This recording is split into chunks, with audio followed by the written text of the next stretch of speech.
What's going on, everybody? Welcome back to the PFF NFL show. I'm Trevor Sikkema. That's Dalton Wasserman here with you guys for a very exciting exercise, everybody's favorite exercise. But this time of year, it's a little more special. It is the official post-free agency mock draft that we have here on the channel. So with some of the changes that we have seen in some of the signings, the team needs, sometimes draft picks are moving to and fro. We didn't necessarily have that in the first round, but we got a lot of things to talk about and to discuss as we are updating team needs and talk to you about some players that maybe are now fits with certain teams that haven't been over the last 5 or 6 months. But Dalton, I'm very excited for this one. This is probably my favorite mock draft every single year because it's different. Right? We've just done so many mock drafts, really, like I said, over the last 3 to 4 months, and we're sort of trying to pinpoint where guys are going to go. We're trying to figure out, like, okay, well, is this guy a fit for this team? What do we think they're going to do in free agency? Now we don't have to answer those questions anymore, at least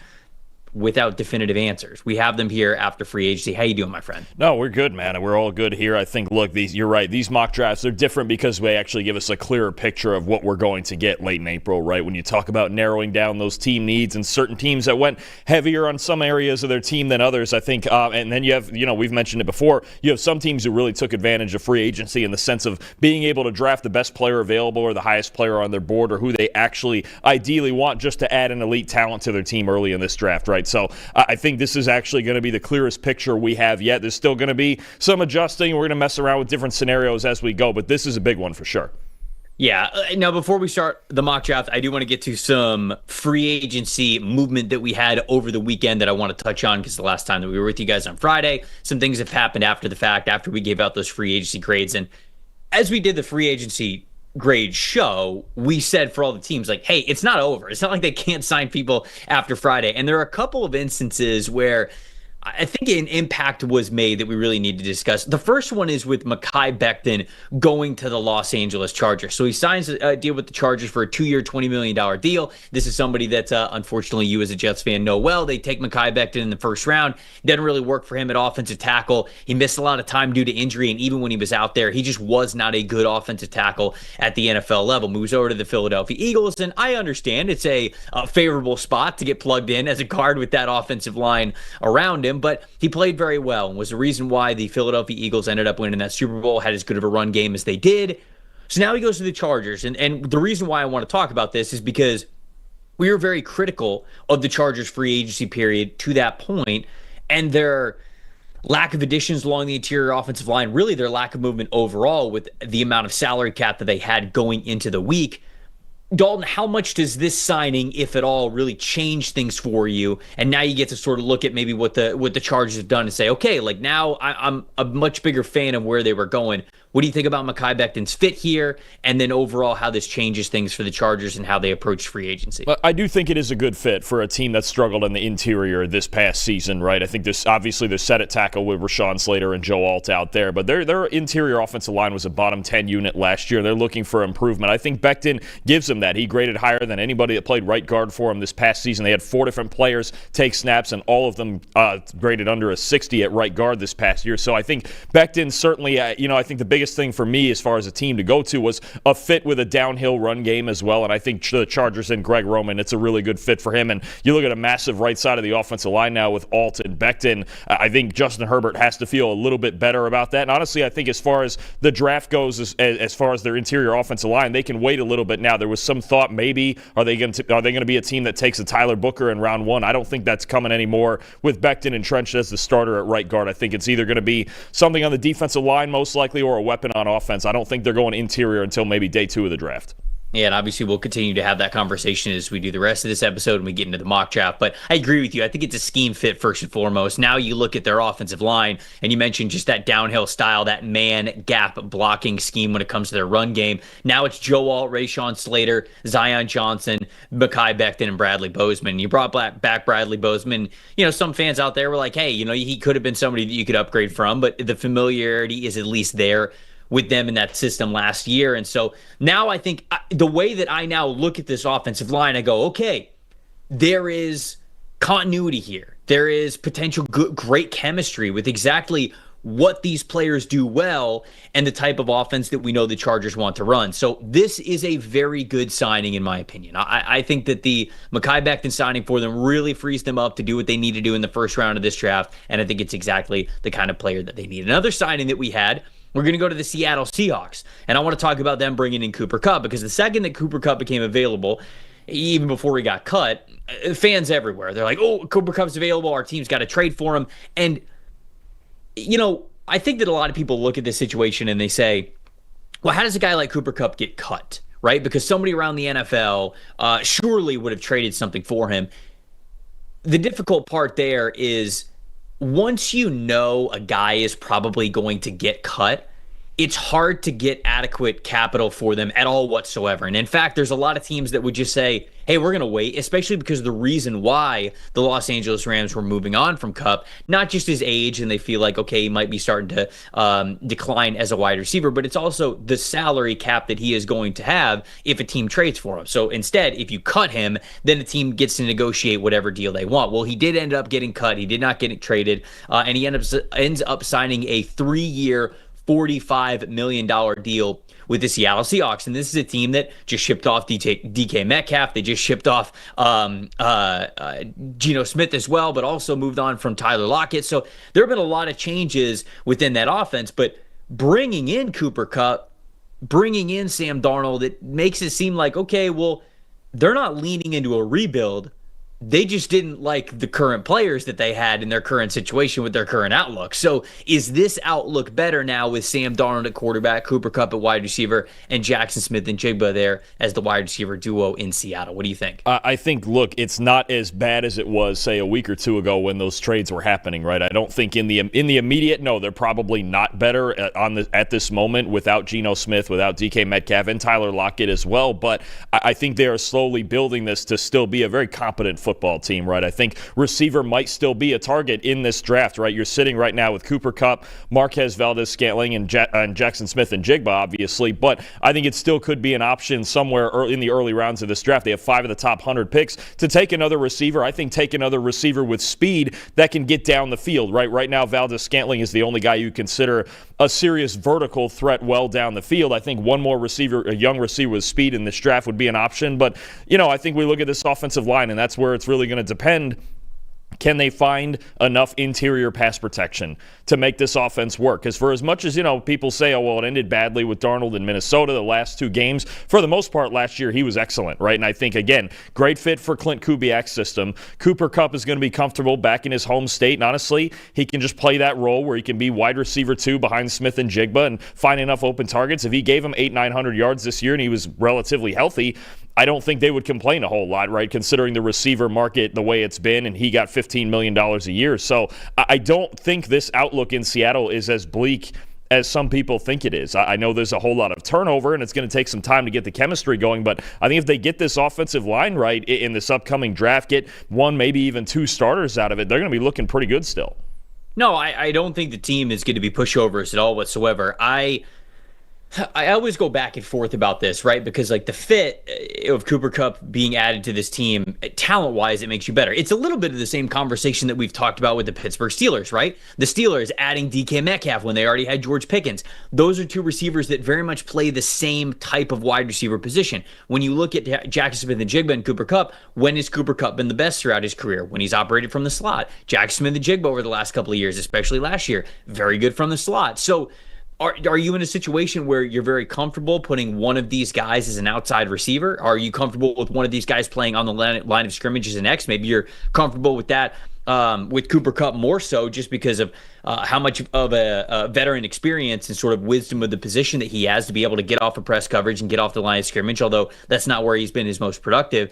That's just what I am looking forward to seeing is how Clint Kubiak is going to navigate these receivers, because a little bit like the way that you talked about the Steelers when they added DK Metcalf, and I sort of gave pushback to the team-building philosophy of it and the fit, you said, hey, they're a more talented football team now with DK Metcalf on their team. Now it's just up to the coaches or, certainly the front office as well, whether or not they want to trade George Pickens, or it's up to the coaching staff to sort of figure it out with these players here. That's sort of where we're at in Seattle at this point in time. And so it's just one of those things where it's hard for me to be too harsh on it because I think that the deal was fine for them. They didn't give up draft capital for it. It's not exactly the same situation with Pittsburgh where I didn't love the team building aspect of it. It's just more so I'm very curious to see how this works. How are you going to use these two wide receivers that have operated primarily from the slot? Because you don't want to go, like 4 wide all the time to give yourself the ability to have 2 slot receivers, right? You want to be in a little bit more of a heavier personnel than that. But hey, maybe they want to spread it out a little bit more. Maybe they think they will get those 2 slot options on any given play a little bit more than we think that they're going to. So I think that's an interesting one there with Cooper Kupp going to Seattle. We'll have to see how that works out. And then the news of the morning, Derek Stingley Jr., the cornerback from the Houston Texans, agreeing to a 3-year, $90 million deal, $30 million per year average there for him. That makes him the highest paid cornerback in the NFL. Now, this is off the heels of just last week. J.C. Horn signed a deal to become the highest paid per average corner in the NFL at $25 million per year. And when that happened, I can't remember if we were live at the time, but I know we discussed it on the show. A lot of people were like, whoa, what are you doing? You're giving J.C. Horn all this money. He's missed so much time throughout his rookie contract. And we tried to tell people, hey, Stingley, Sauce Gardner, Trent McDuffie, Deron Bland, they're all eligible to have extensions now and especially going into next offseason as well. So what the Carolina Panthers were looking to do is get ahead of the curve. Hey, let's pay J.C. Horn a little bit more than Patrick Surtain, or I think it was Jalen Ramsey actually that is actually technically the highest paid corner because he's just a little bit above Patrick Surtain. So you're paying him just a little bit above that so he'll agree to it. And then you could watch the avalanche of corners get paid, those really talented corners. And holy cow, jumping $5 million per year on a per average basis. I mean, Sauce isn't going to settle for anything less than that. Trent McDuffie's not going to settle for anything less than that. So then now you're about to have 3 corners making near $30 million per year average. So I do think that Carolina did the right thing when they signed J.C. Horn. But getting back to Stingley, is he worth this kind of money? What did you think about Houston getting that deal done right here, right now? Absolutely, he's worth that. It's very, very hard to find elite corners in this league, and I think there's no doubt when he's healthy that Stingley's one of them, right? He's proven that throughout his career. And how about that 2022 draft, like you mentioned, with Sauce and Stingley and McDuffie all in the same draft, and they may be about to be the 3 highest paid cornerbacks in football here pretty soon. But no, Stingley, you can see the impact that he has on the Texans defense, particularly on any passing down. 2nd highest coverage grade in the league behind Surtain this past year. And you get certain guys at every position that make plays that just the normal players don't, right? And Stingley's that guy. 7 interceptions this year, 11 pass breakups. I think he just is one of the elite players at the position, and he just got paid like it, right? We don't see on a year-to-year basis more than 6 to 8 elite corners in the league. Obviously, there's so many receivers and all the rules and everything lean towards offense. When you have these guys at this position, Surtain, Stingley, eventually we'll talk about Quinyon Mitchell and Cooper DeJean with the Eagles, Sauce Gardner. When you have those guys, you have to pay them because it changes the way your entire defense operates, especially, when you think about schematically, say the Texans, D'Amico Ryans, for the most part, is a zone coverage quarters kind of coach, right? But with Stingley and with Kamari Lassiter on the other side, he can get in man-to-man looks against certain teams and still have success. So what that does, having those elite corners on the outside schematically for you, you can't really build that just with, there's certain other times, say with a pass rush, where you can build it with a unit, and I've got a bunch of guys who are fresh on part-timers, right? It doesn't work like that in the secondary. You have to have elite talent in the secondary if you're going to keep up with these receivers that we have now that are just freaks all across the league. Stingley's one of the elite players, not only at his position, but among all defensive players in the NFL. Yep, I think that he is certainly worth the money. Somebody in the chat was asking, what's the guarantees on Stingley's deal? Well, it's a $90 million extension, so he's got this year on his rookie deal, and then it's a 3-year on top of that, sort of an extension. It's a $90 million extension. $89 million was fully guaranteed. So Houston just had that $1 million that they were like, we got him. Honestly, Dalton, I wonder if the reason why they didn't do that is because of the Kirk Cousins problem that, who was it? It was the Vikings, right? So the Vikings signed Kirk Cousins to that fully guaranteed massive contract, right? And I guess the contract wasn't, if I remember correctly, it wasn't like an earth-shattering contract, but it was an extension where all of the money was fully guaranteed. And I wonder if the rest of the owners in the NFL were like, what are you doing? Why are you giving them this verbiage to be able to say, no, I want a fully guaranteed contract? Look, Kirk Cousins got one. It's possible. And so I wonder if that the owners, I don't know, are just, they don't want to do that again. They don't want to give a player a fully guaranteed contract. So I wonder if there is that like, hey, let's keep the $1 million off so the headline doesn't read Derek Stingley Jr., highest paid corner, fully guaranteed contract. I just wonder if that's the case. Because why else are you holding $1 million from being guaranteed? Right. I mean, it seems semantic for sure. Because isn't that the reason basically the Browns are also having the big issue with Deshaun Watson? Wasn't that contract fully guaranteed as well? Yes. Yep. You were right. So I thought of Kirk Cousins immediately, but you're right. It's sort of the Deshaun Watson thing as well. And I just wonder if owners around the NFL are like, what are you doing?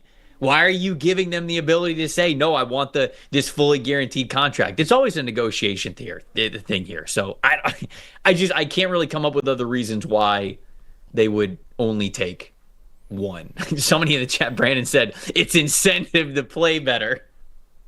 You want that $1 million extra? Hey, look, I'm not going to scoff at $1 million, so I guess maybe that could be maybe Brandon's onto something. Extra $1 million never hurts. Not that I know what that feels like, but it never hurts, I'm sure. No, you got it. You know what that's like. You know what that's like. Another extra college show. That's built into your bonus, right? Yeah, if you do a certain amount of college PFF NFL college shows.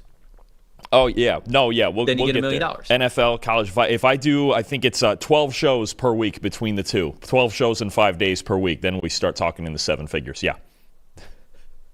You got this, brother. You're gonna have to guest spot me on Stock Exchange. No, I'm kidding. You already have one crazed Met fan on there, and baseball season's coming. We're good on that. That's true. We get enough Jets and Mets with Connor alone on that one. All right, let's pull up the mock draft simulator. Let's dive into this thing. Let's do a full first round post free agency mock draft here. You guys can go check out PFF's mock draft simulator.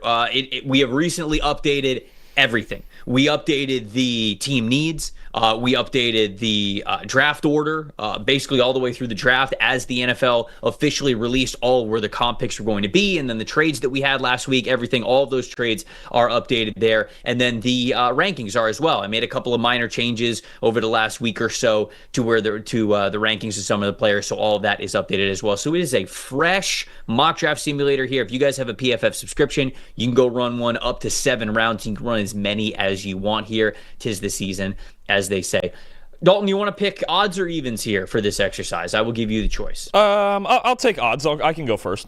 All right, Tennessee Titans. So this is more of a what we think will happen type of a mock draft, just because that's sort of the time of year that we are in. But we can interject sort of what we think as we go through the exercise for all of these teams.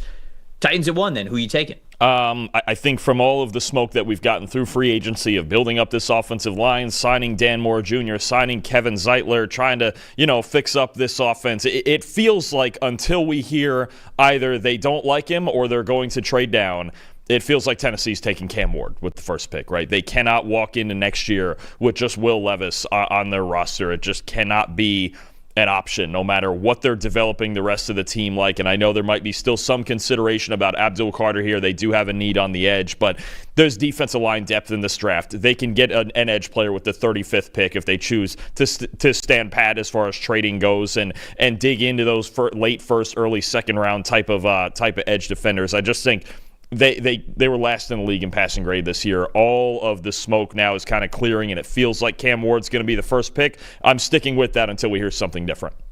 Yeah, it is hard for me to go against you here because just all of the signs point to them drafting Cam Ward, whether you want to look at what they've done on the offensive side of the ball with those free agency additions or just the fact that they have not signed any sort of veteran quarterback to legitimately compete against Will Levis there. So that puts me on the clock at number 2 if you're taking Cam Ward at 1. This is very interesting for me because I would tell you that bringing Myles Garrett back, signing Joe Tryon-Shoyinka, okay, there's a couple of defensive line additions that they have made there. Now, does Joe Tryon-Shoyinka keep you from drafting a guy like Abdul Carter? No, I'm not saying that by any means, but the fact that they did not make any signings at the wide receiver position, would they take Travis Hunter there? Because this is one of the teams that said at the Combine they view Travis Hunter more as a wide receiver. So to me, that does make sense there. Malik Collins was the other defensive line addition. I forgot who it was off the top of my head there, but they made, obviously bringing back Myles Garrett and then those two additions along the defensive line. It makes me think that they would be leaning Travis Hunter. The only thing that gives me hesitation here, and I'm sure this might be music to your ears as a Shedeur Sanders guy, Myles Garrett was on Andrew Siciliano's podcast. I believe it was his podcast because I saw this clip. And Andrew, I love him for asking. He knew that Myles wasn't going to be able to say it, but he basically was like, so you like the plan that the Browns have had? And Myles basically says, without giving away any details, he's like, yeah, I met with the Browns, and let's just say I liked the plan enough to re-sign. And then he was like, okay, well, does that mean like it's a certain quarterback or whatever? He's like, yeah, I like the idea of what is going to happen and who they're going to target and what's going to happen here in the future. Dalton, the only way that they could sell Myles Garrett on that is by selling him both of these rookie quarterbacks, by selling him both Cam Ward and Shedeur Sanders.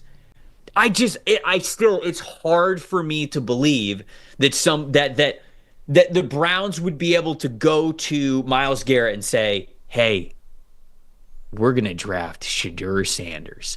And Myles Garrett's like, yep, fine by me. We're good. The regime is back. We're building towards winning. We're in the hardest division in the NFL. Nah, it's no big deal. We're good. We're good to go. I'm all good. I'll sign the deal. It's hard for me to believe that. Even if I think of what the best Shedeur Sanders could be at the NFL level, it's hard for me to think that. I'm still going to go Travis Hunter here. I'm still going to go Travis Hunter. It was worth, I think, bringing that up and just having that conversation. Maybe people think differently of me of this pick, or from what my viewpoint is from what I just explained. But I don't see Shedeur Sanders as that type of a prospect, and I just have not really heard any sort of rumblings or whisperings that other teams in the NFL do. Perhaps we are, myself included, proven wrong on draft weekend, but for now I'm going Travis Hunter because I think their free agency moves line up for them to take him here.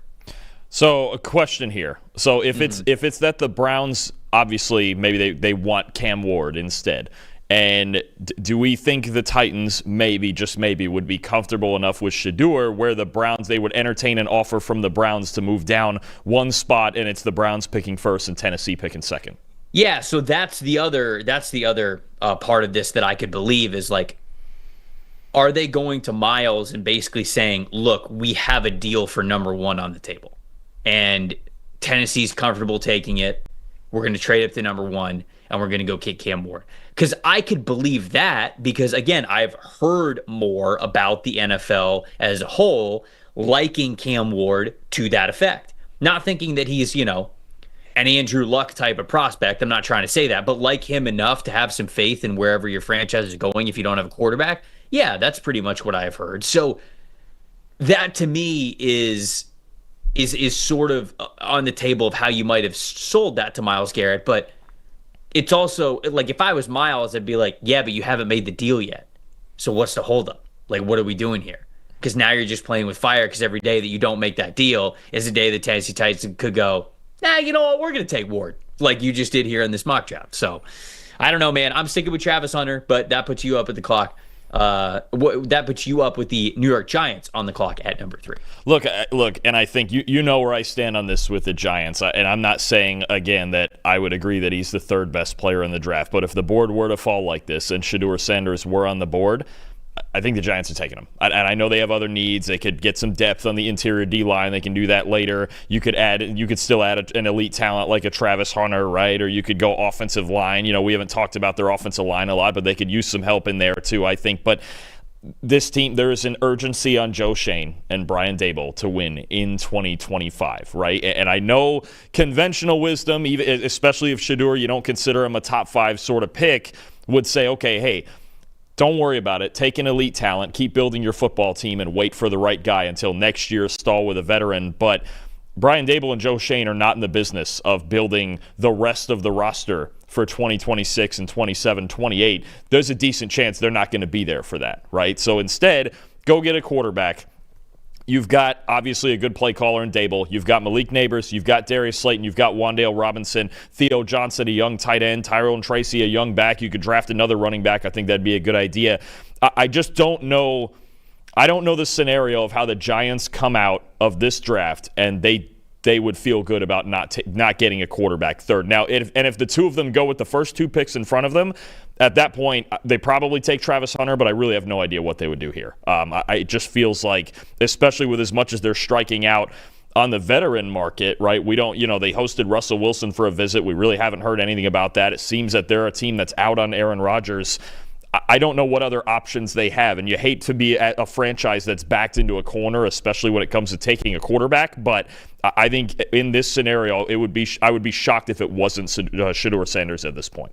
Yeah, I can see where you're coming from, even though I have pushed back to just how high the NFL regards him. We've had this conversation many times before. You don't need all 32 teams to agree in order for a guy to get picked to a certain spot. You just need one team, and that one team is the New York Giants, and they're unbelievably desperate at this point to get a quarterback that they need. So you're taking Shedeur at number 3. That puts the Patriots on the board at number 4. A lot of options here. Yeah, they could go Tetro McMillan because they did not sign, amongst all of the defensive signings that they had, they really did not sign that difference-making wide receiver one, all due respect to Matt Collins.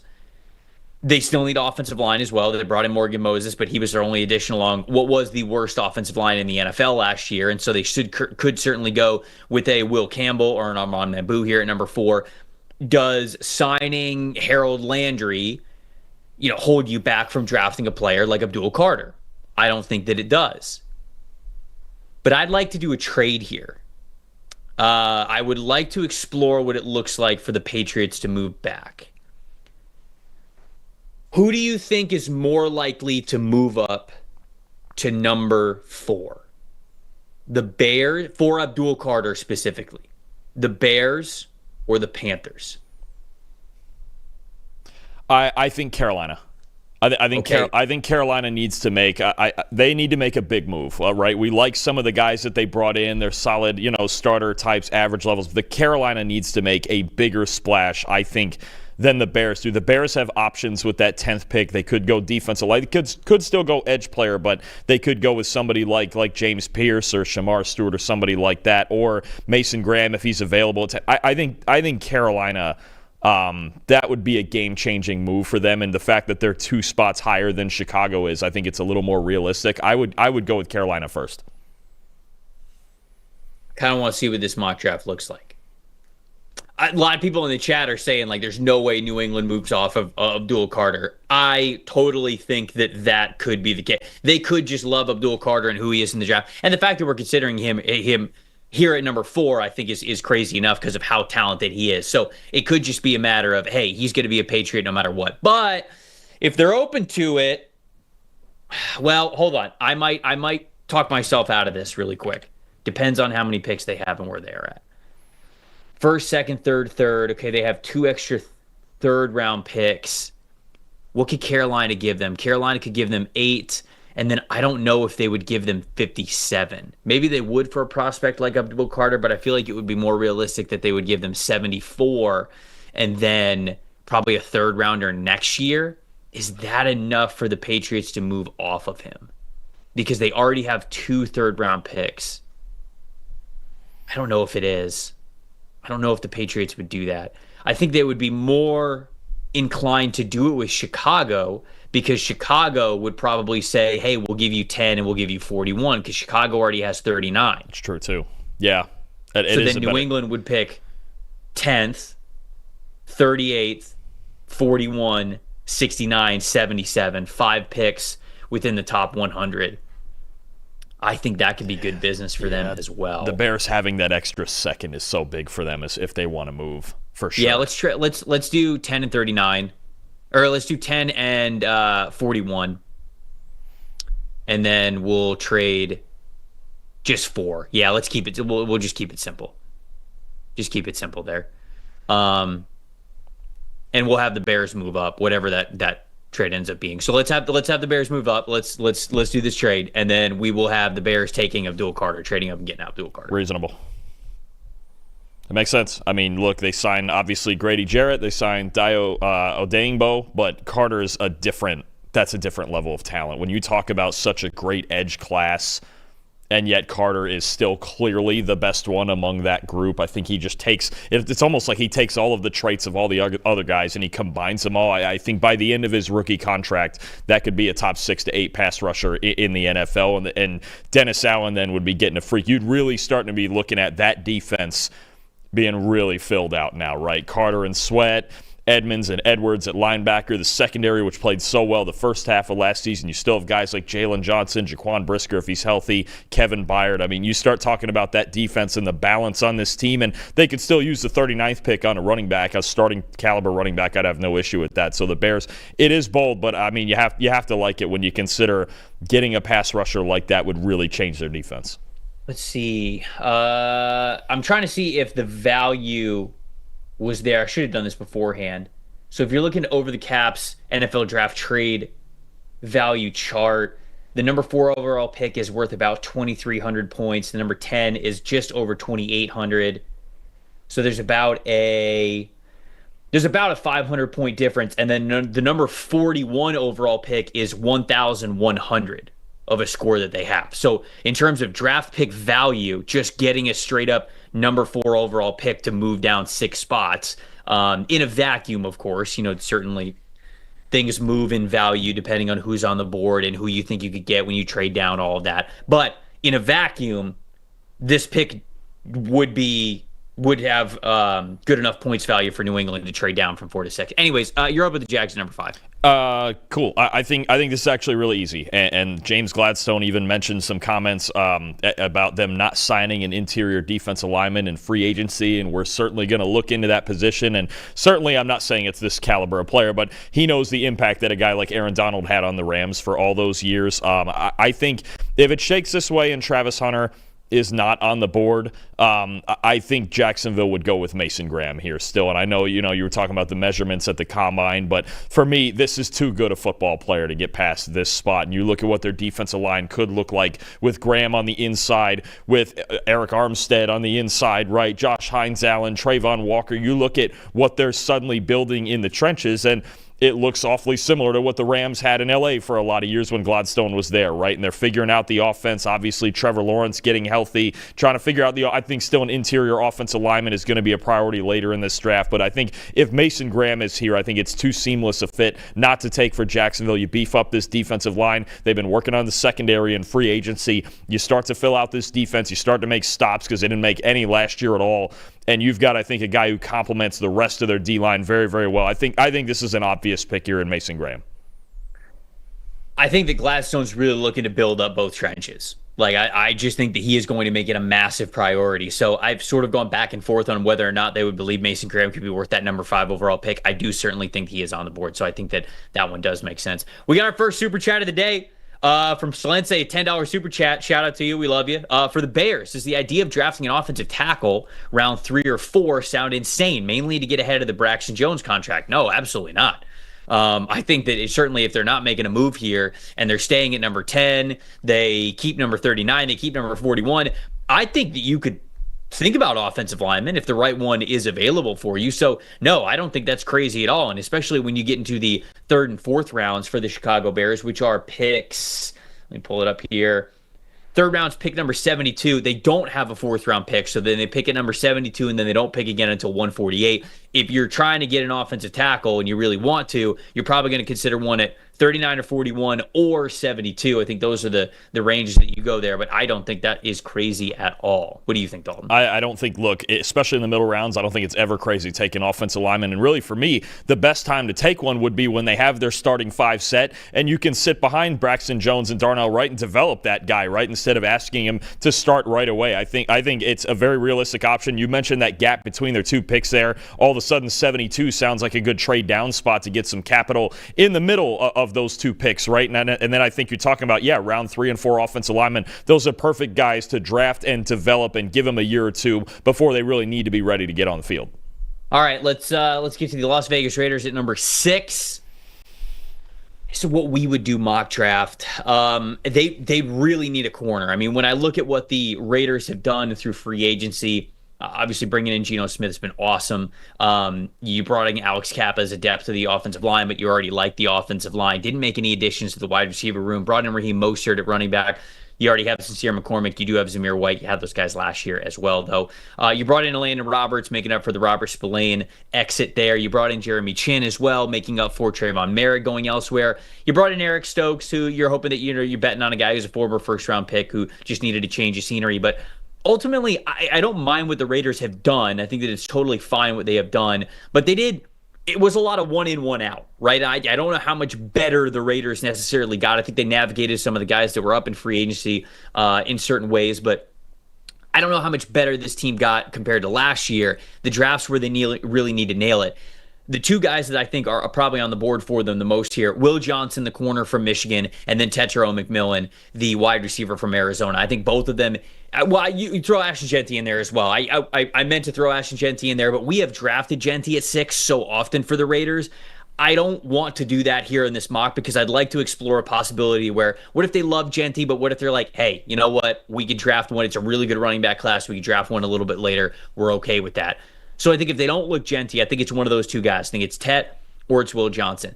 Do you have a feeling one way or the other which player the NFL is going to be higher on? Because these are both two players that at one point in time, they were top 10 on the PFF big board. They were top 10 consensus. Tetairoa McMillan still is. I've got Will Johnson just a little bit further down.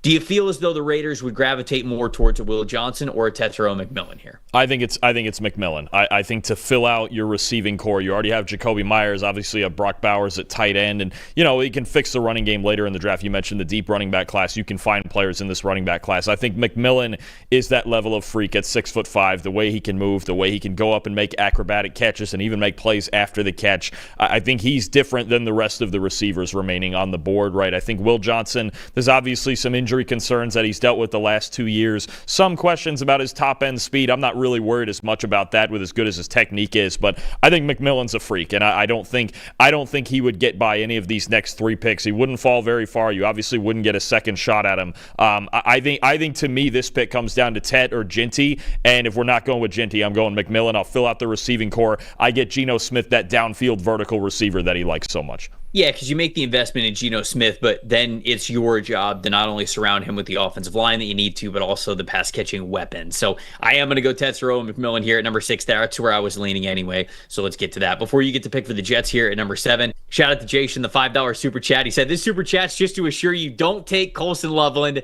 at Denver's pick. So we appreciate you, Jason. Jason was getting in on the shows and the chats and the super chats last week, so we really appreciated that. Glad to have you back here on a Monday morning here for this post-free agency mock draft. We will not be taking Colson Loveland for the Denver Broncos at number 20. I have that pick because it's an even number, so I will be sure to go a different direction and explore what could be here for the Broncos post-free agency, but we'll get to that in a little bit. So you're up with the Jets here at number 7. What do you think they do? So I think with McMillan off the board, I think this pick comes down to 2 players. It's either Tyler Warren, as has been projected very, very often, or it's Armand Membu, and you plug him in and play him at right tackle. I think in this, I think both. McMillan would be a massive consideration. I might even take him here had you passed him up for the Raiders there to go along with Garrett Wilson. I think it's a great compliment. Obviously, for this year, it gives Justin Fields a big target to go to. But those are the 2 options there. I'm curious if you have any sort of preference. They just signed Chukwuma Okorafor in free agency, although that doesn't necessarily exclude you from taking a right tackle here. He's probably more of a swing guy.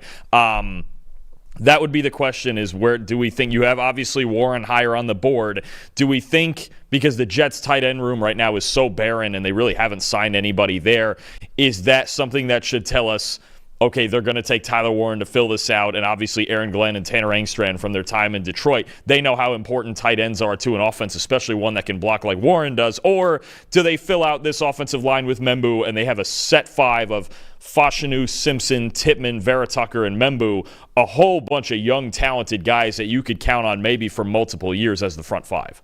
Yeah, I don't think there's a wrong answer here. I lean Tyler Warren just because of the reasons that we justified this pick, I would say, over the last month, and now it feels a little bit tired, with him going number 7 overall. I don't hate the idea of Membu at all whatsoever. I think setting up that starting 5 that you rattled off there is very alluring if you're a Jets fan, and I totally get it. I just still feel as though the mentality and the player that Tyler Warren is, it just feels like Aaron Glenn's just going to gravitate towards him and be like, we're building our team, not around tight ends specifically, but around players like this. And so it makes me feel as though they might be able to convince themselves that, hey, we're going to be able to get an offensive lineman that we love over the next couple of years. I don't know how often we'll ever have the chance to get a Tyler Warren. So to me, I lean Warren still here at number 7. That's where we're going then. We'll go Tyler Warren. They get a tight end, a two-way tight end. I think that's big. It's going to help them in the run game as well. I think that's going to be the emphasis, obviously, with Justin Fields as their quarterback. Breece Hall, Braylon Allen, Justin Fields, the run game.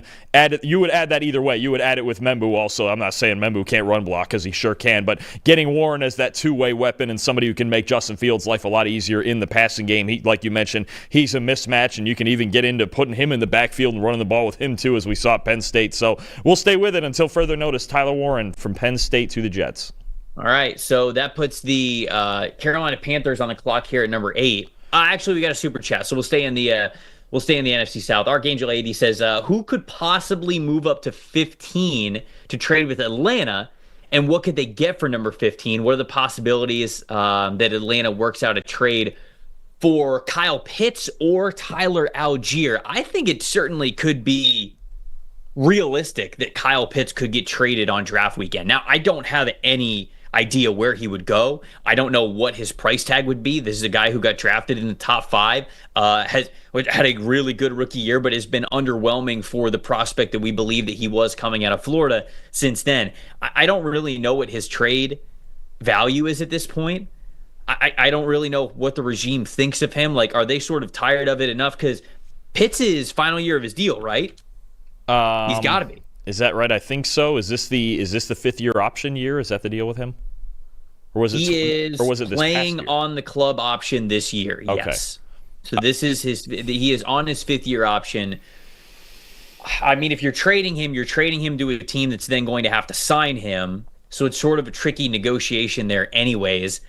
I feel like a 3rd-round pick at most, maybe for Kyle Pitts. I think a 4th-round pick's probably more realistic. Yeah. You're banking on the youth, but you're also talking about a guy who at this point, the way he aligns is pretty much a glorified big receiver, right? He doesn't block much. He's not a very highly graded blocker, so he doesn't help you in both dimensions. So it's like, is he just the problem is he like a younger version of Mike Gesicki, right, who essentially plays that role for Cincinnati, and how much is that worth to you as far as draft capital goes? Or could you just get one of those guys in the middle rounds of this draft, because there's several of them that can play that role too? Yeah. I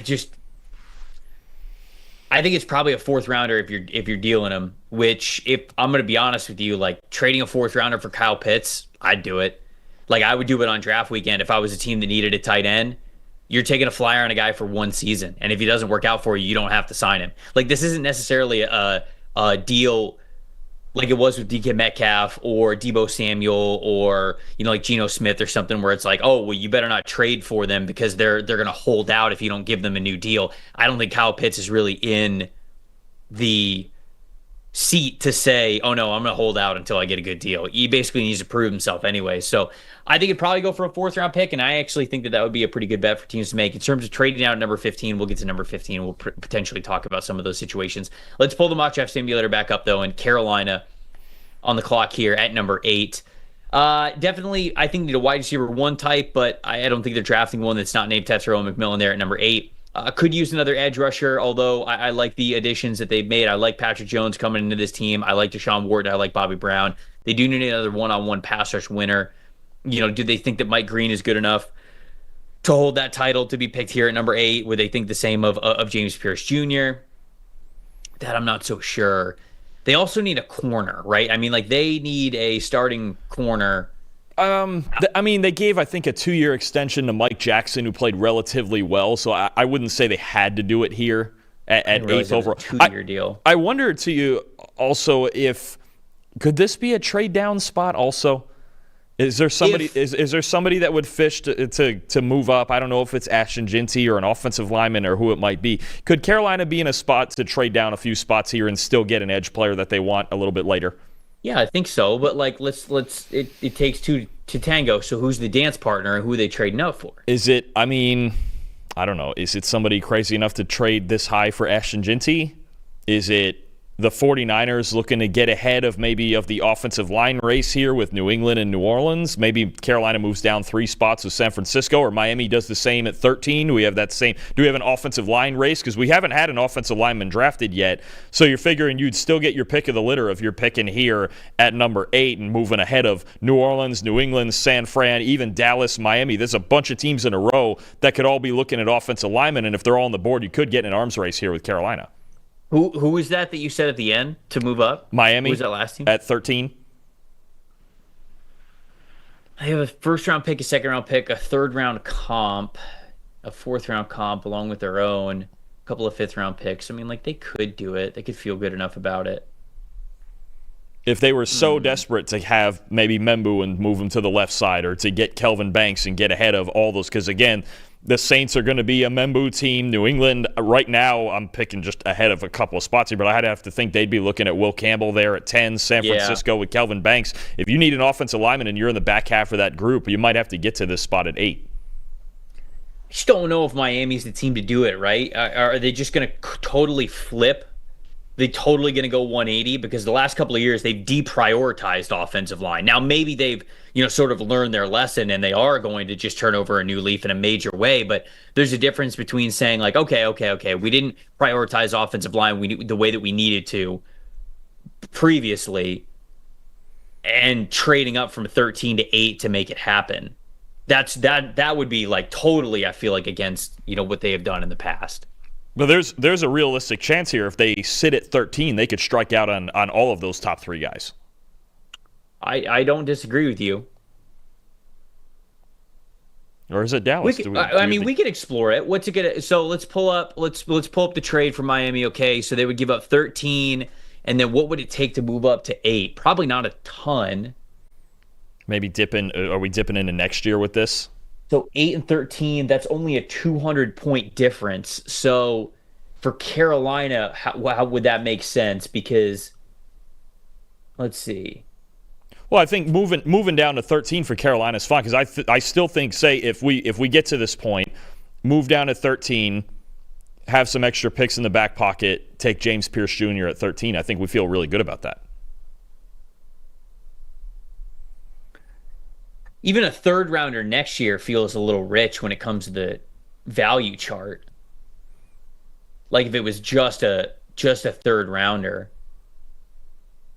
I guess it's not. I guess the third rounder wouldn't be that bad.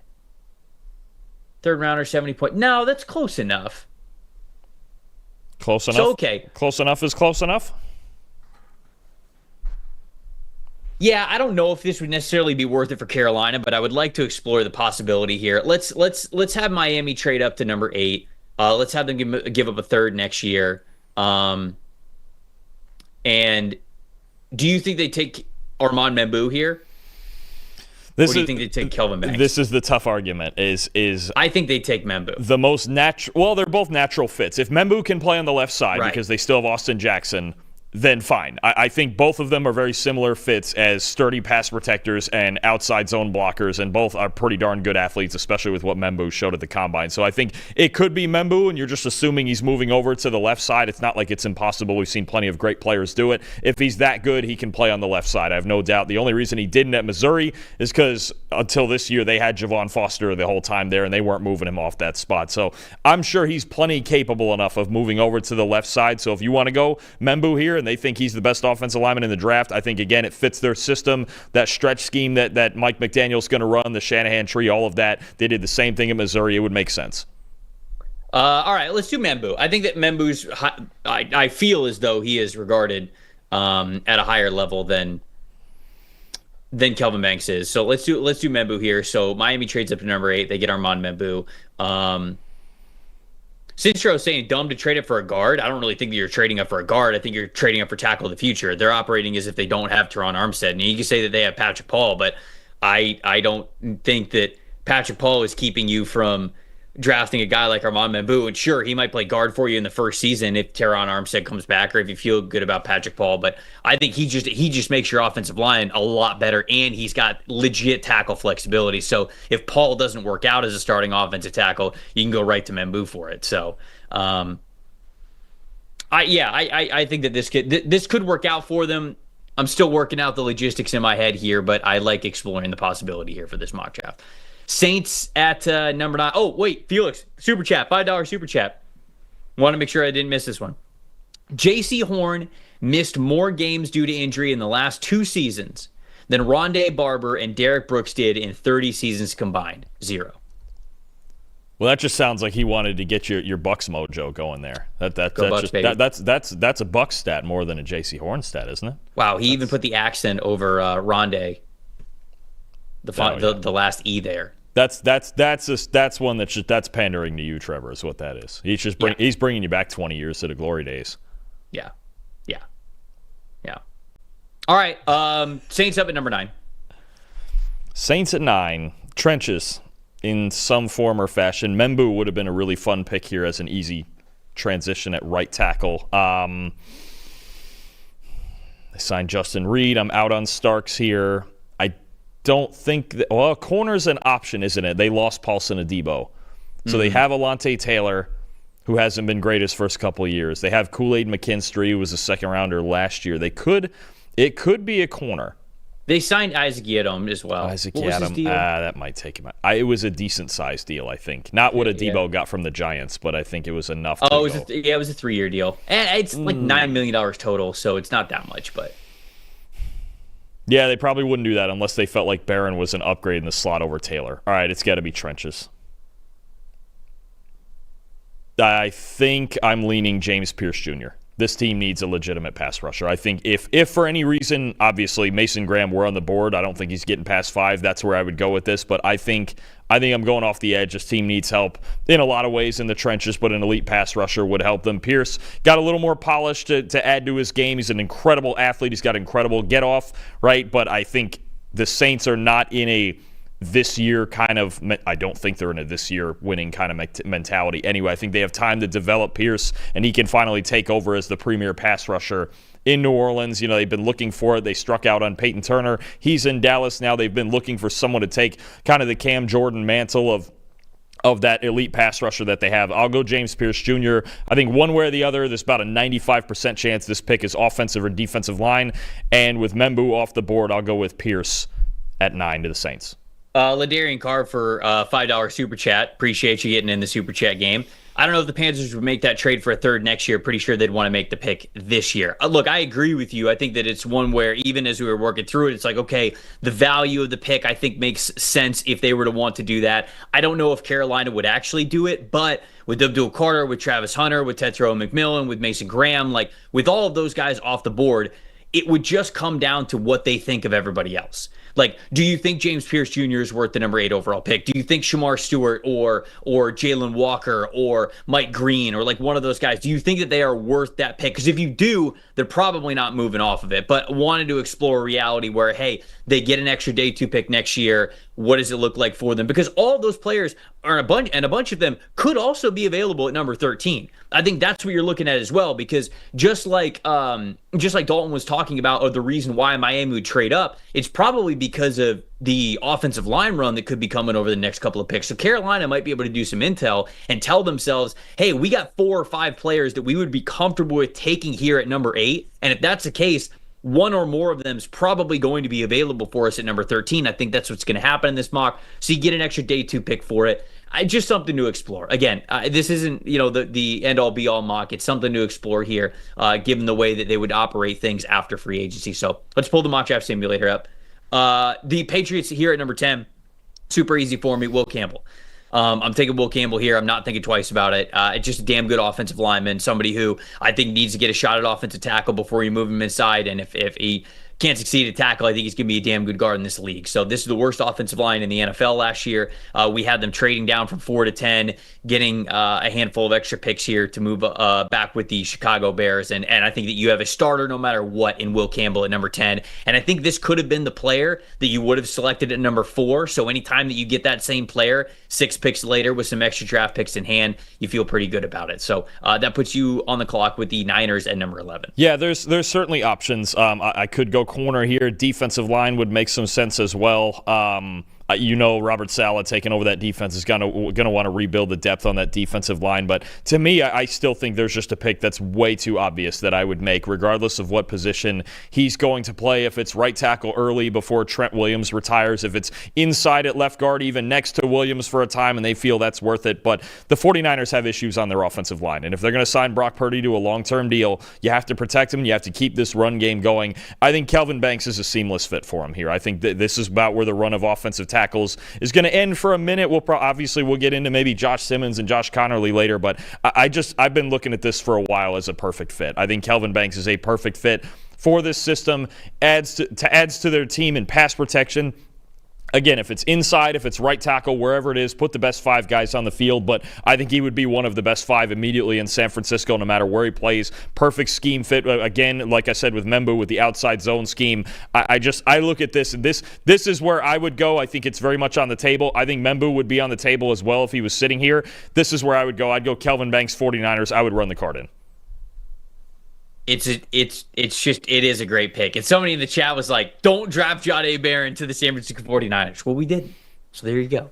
We get them the offensive lineman that they need. Dallas is up at number 12. This is always just it's a painful exercise. I don't know what the Dallas Cowboys are going to do because there are moves that I feel like they should make that they don't, and they go the opposite direction for it. Running back, wide receiver, guard, edge rusher. Those are the 4 needs that we have for them after free agency. I thought that this would be a decent landing spot for Jahad Campbell, but with the 2 linebacker additions that they made, signing Jackson Ward, trading for Kenneth Murray, it makes you feel like they're not going to go that route. They lose to Marcus Lawrence. They sign Dante Fowler Jr. They go get Khair Elam as well, so I don't think they're going to pick corner. They bring in Miles Sanders. They sign Miles Sanders. They sign Javonte Williams. It makes me think that they're not going to draft Ashton Genty now at number 12. They could go offensive lineman. Well, we just had a big offensive lineman run. This comes down to 2 players for me, Dalton. Well, I guess it could be 3. Tyler Booker is one of them. If we believe that the NFL is as high on Tyler Booker as in the top 15. Matthew Golden is the other one, wide receiver from Texas. And then Jalen Walker from Georgia. Those are the 3 players that I'm thinking of. You know what? I guess you could throw Shamar Stewart in there as well. This is a team that has bet on athletes in the past. I would actually throw. I forgot about Shamar Stewart. I would throw Shamar Stewart in there as well. Certainly, the Texas A&M roots help his cause in this case. I mean, maybe I would throw a Mekhi Igbukwe in there as well to round it out with a 5. Those are the 5 that I would think about for the Dallas Cowboys. I would throw one more in there. I'm going to throw one more at you. Who do you think? And I know they've gone to this well once very recently, and it didn't work, but I think it's a little bit different. I think Kenneth Grant would be in that mix, too. Mozzie Smith is just not working. And I know, again, it's same school, and they might have a little bit of flashback trauma from it, but Grant's built differently than Mozzie, and I think he's a guy that you know what you're getting. Re-signing Odighizu was great. He's a really good pass rusher. They are still not, no matter what they've added or put in this defensive tackle room, they're still not equipped to stop the run at all. I just don't know if they would do it with the Michigan connection. I know that's the biggest problem is they got burned on it once already. Would they do it with Walter Nolan? You think Walter Nolan is regarded that high? I think it's possible. I think his ceiling for Walter Nolan. His ceiling, you got to project it out some, but his ceiling's as high as any D tackle in this draft. He just has to get there. It's the same way I feel about Pierce, where I'm just like, you just need a little more polish and coaching. It might take some time, but you do have time in this room to rotate him in, as opposed to giving him essentially what they try to do with Mozzie Smith, right? Is they tried to rotate him in, it just kind of didn't work. But I don't think you can go into this season with Mozzie Smith as a guy who might play somewhere between, I don't know, 500 and 700 snaps as like the starter next to Odigizua, they will get run over again if they go in like that. I think they need to run. If it's Nolan, if it's Grant, whichever it may be, it's fine, but they still need run stoppers because I don't really think they did anything in free agency to help them with that. And even Jahad Campbell, I know you mentioned the moves, but Kenneth Murray, that's not reliable. Jack Sanborn. No, I know, but I'm trying to operate under like what they have done, right? Like I don't know if it totally takes linebacker off the table for them, but and I think as far as even let's say it is Kenneth Grant, and I know the flashbacks from the front office and Jerry's making the picks, but Matt Eberflus, their defensive coordinator, is not tied to anybody here. He can, if he wants to say, listen, I need somebody better than Mazi, then he will go ahead and do it. He's not the one who made those picks on defense. He's just now getting there. I mean, Schottenheimer obviously will have some influence having already been there, but I think there's a chance he could defer to Eberflus and just go, listen, I'll run the offense. I'm familiar with this, but if you want to run your defense how you want to run it, so be it.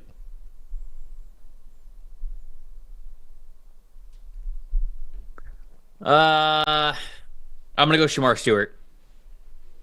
After all that, I hate to make you, say all those words for nothing. I'll say this: Texas A&M freak athlete, Jadavian Clowney arc. I feel like they would go Shamar Stewart. We know Shamar Stewart, and I think because Eberflus, I assume, is going to go to a 4-down defense, right? We know Shamar Stewart's a good run defender. I don't think that's the worst thing you could do. You kind of convinced me there when you talked about the run because I agree with it, but I don't think they're going to draft another down interior defensive lineman at 12. I think that they would go for the splashier player if he is there.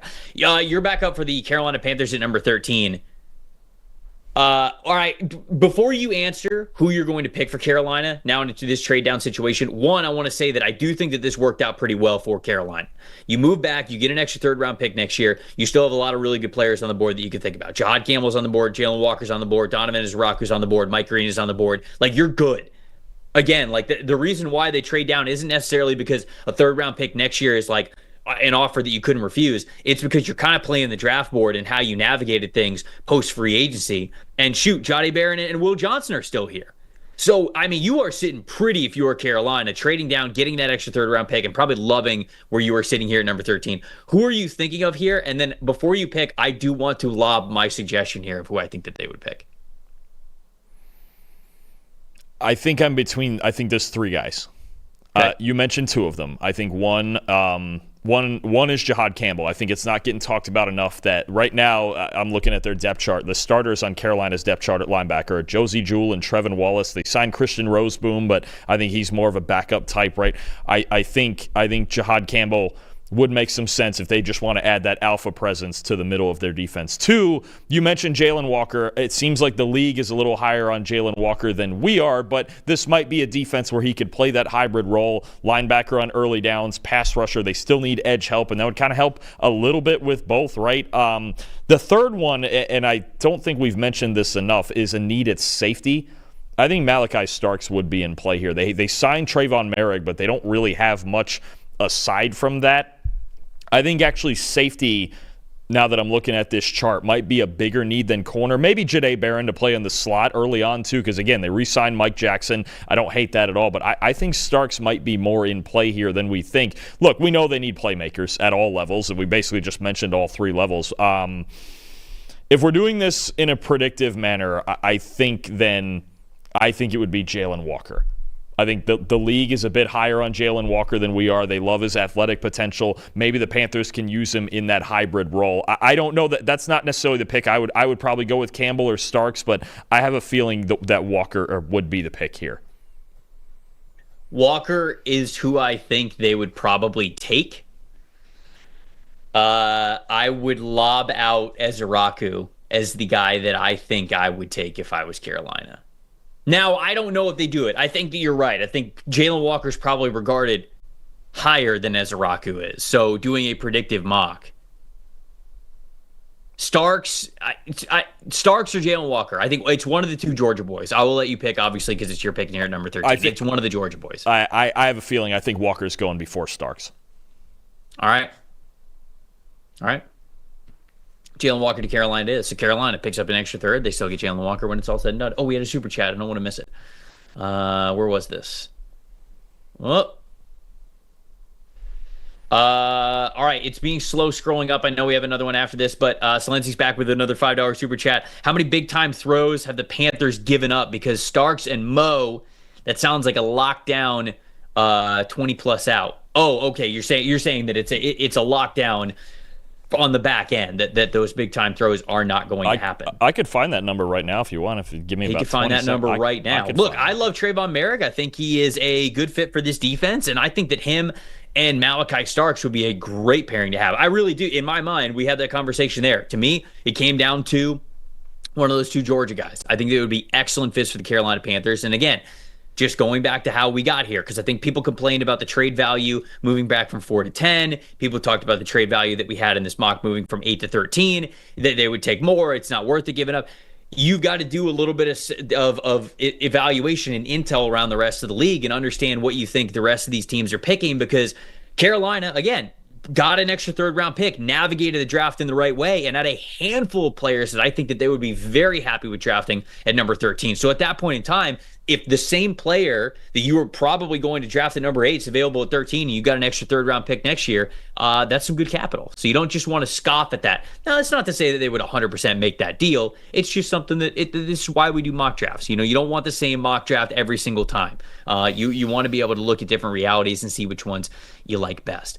Did you find the number? I did, and you know what? It's actually lower than I thought. This is going to sound weird. The Panthers, and I think this is in part because they had historically bad run defense, so life for offenses was really easy. They only gave up 19 big-time throws last year, and 7 of them were to Michael Penix Jr. in Week 18. What? Yeah. They only 19 big-time throws. I think what that is one, again, their run defense was historically bad.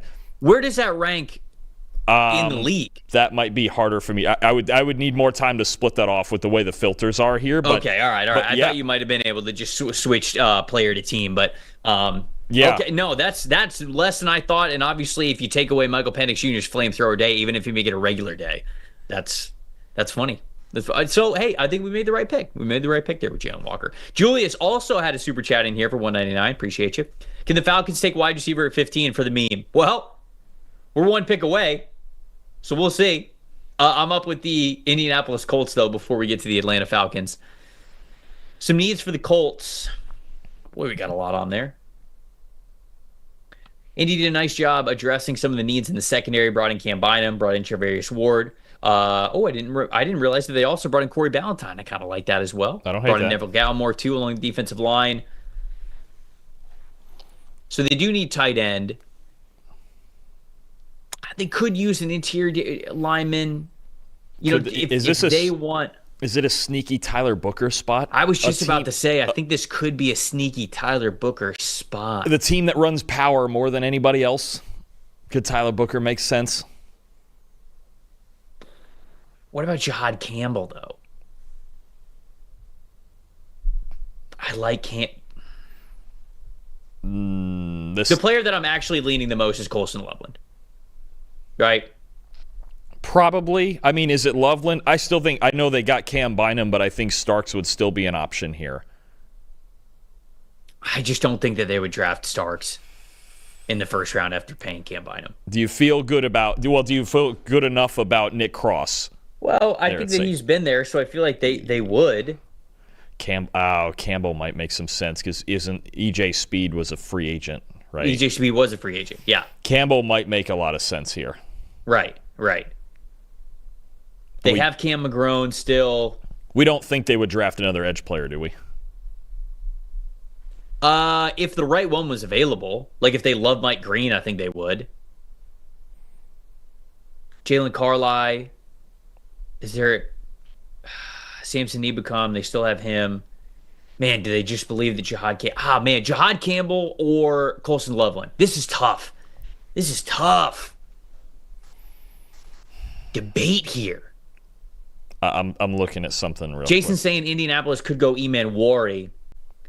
Yeah, I think you're talking to the wrong guy when it comes to Eman Wari, especially with Jahad Campbell on the board.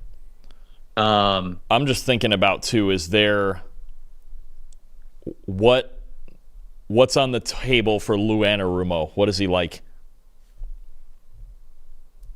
Linebackers.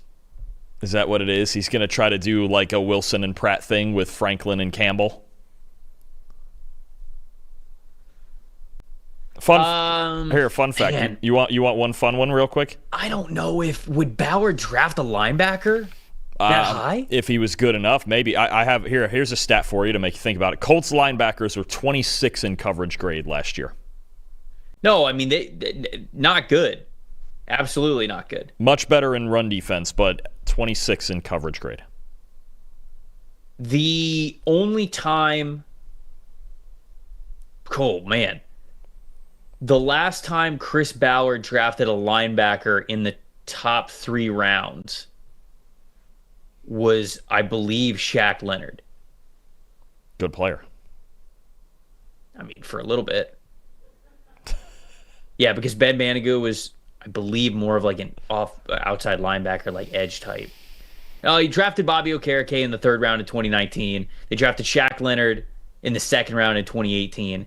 But there have been 5 drafts where they really haven't touched linebacker at all. And they draft tight end a lot. They drafted Granson in the 4th round in 2021. They drafted Jelani Woods in the 3rd round in 2022. I mean, they're setting up Daniel Jones for success is what they're doing. All right, calm down. You're going that route. Pipe down. You don't just go giving guys that week 1 contract. Let's go Jahad Campbell. Let's go Jahad Campbell here for the Colts at 14. Haven't done this one before. Falcons at 15. We had a super chat about this. Hold on. The Dirty Bird. Appropriate here. $4.99 super chat. Love you. Appreciate it. Please trade down from number 15 with the Falcons to somewhere between 21 and 27. Get a 3rd at worst and a 4th or a 5th. Personally, 15, 118, and a 2026 5th for, look at this trade. Look at this analysis for the Dirty Bird out here. Okay, so who has picked 27? Who's 27? 27 is Baltimore, but can I make a suggestion here? Because we were given a range, and I have the perfect one because I might have just baited you into it after the last pick. Okay, all right. Who do you got? Let's go. Let's talk about possibilities with the Rams at 26. Oh, you think the Rams would get aggressive here? I'm trying to get Colston Loveland. Oh, boy. McVay wanted Bowers last year. He wasn't able to make a trade. I think he was negotiating with the Jets. He wanted to get up and get Bowers last year, and just they weren't able to negotiate the trade. The Rams are all in. We know this. Stafford, Devontae Adams, building that defense, the whole bit. Poona Ford in there as well. I'm going all in here to get Colston Loveland. You son of a gun. I'm in. Let's do it. Let's do it. Falcons trade, because the Falcons, they don't have a lot of picks, correct? Yeah, they have a first-round pick, a second-round pick, and they don't pick until the 4th round. So if they could get, what do the Rams have? The Rams, now they have a gap here. They don't pick again until number 90. So they have 90, they have 90, 101, and 127, and then a few more after that. We're dipping into next year.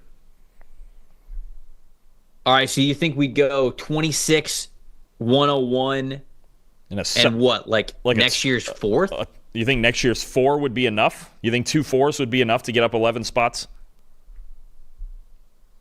Or 101's a borderline, it's a comp 3rd, isn't it?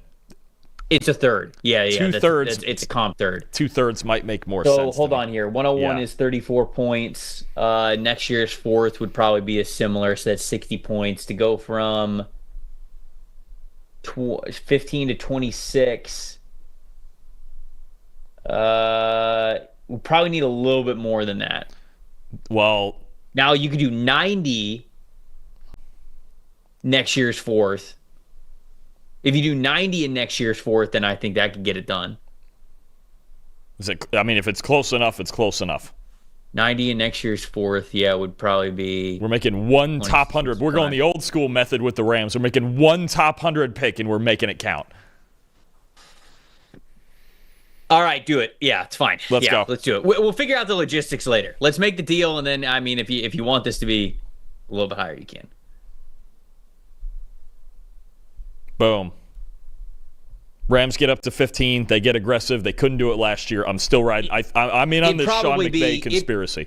It probably got to be 26. Now that I'm thinking about it, probably have to be 26, 90, and then a third next year. So it probably have to be 2/3.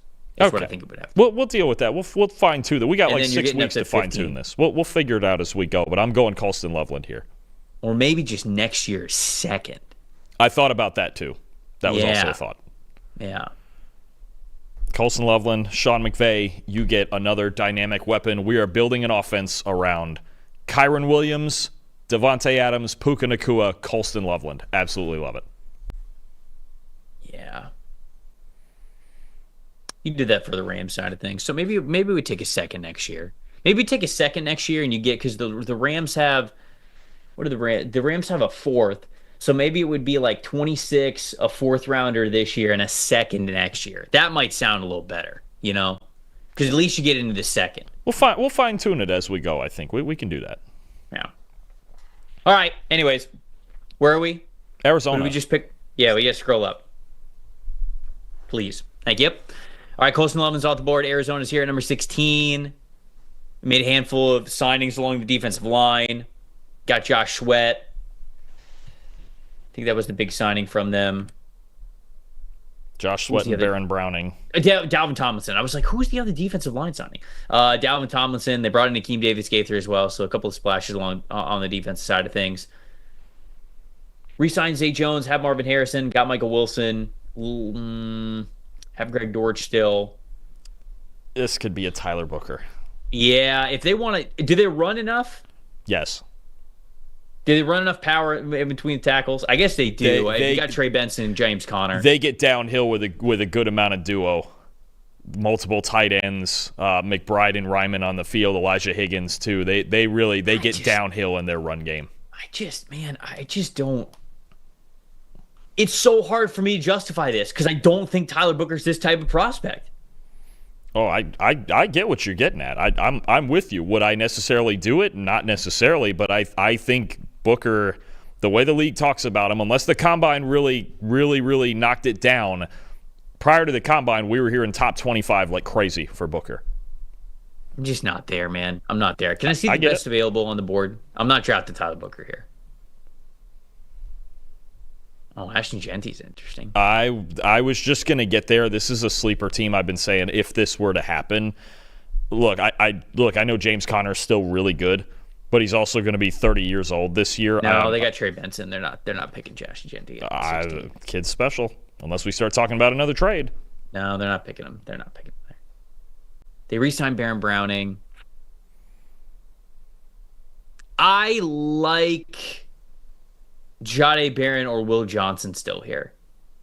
Yeah, and somebody on the outside. I think I'm going to go Will Johnson because you feel better about him just being that outside corner, like upgrade over Sean Murphy-Bunting if that's what you want to be. They already have Garrett Williams. They have Keitrell Clark. They have Max Melton. Like all of those guys are sort of those versatile, can be in the slot, can be on the outside. I feel like they need to try to take a swing at a versatile outside or a definitive outside corner here. So I'm going to go Will Johnson actually at number 16 I like for the that. Cardinals. I'm in on that. They're good at safety. They have Garrett Williams in the slot. I think an outside corner is an underrated need for this team. I'm in on that. Will Johnson. Hey, before you get on with your pick, to all the parents out there, what's your child's future success look like for you? Whether it's them just traveling the world, whether it's them having a job that they love, living in a house that they love, just living a comfortable life, whatever it is, you can help them achieve that with a kid's investment account from Fabric by Gerber Life. Fabric by Gerber Life was designed by parents for parents to make it easy to plan for and manage your family's financial path. With a kid's investment account from Fabric, you guys can start investing in your child's future today. Your kids can't invest while they are minors, but this specific kids investment account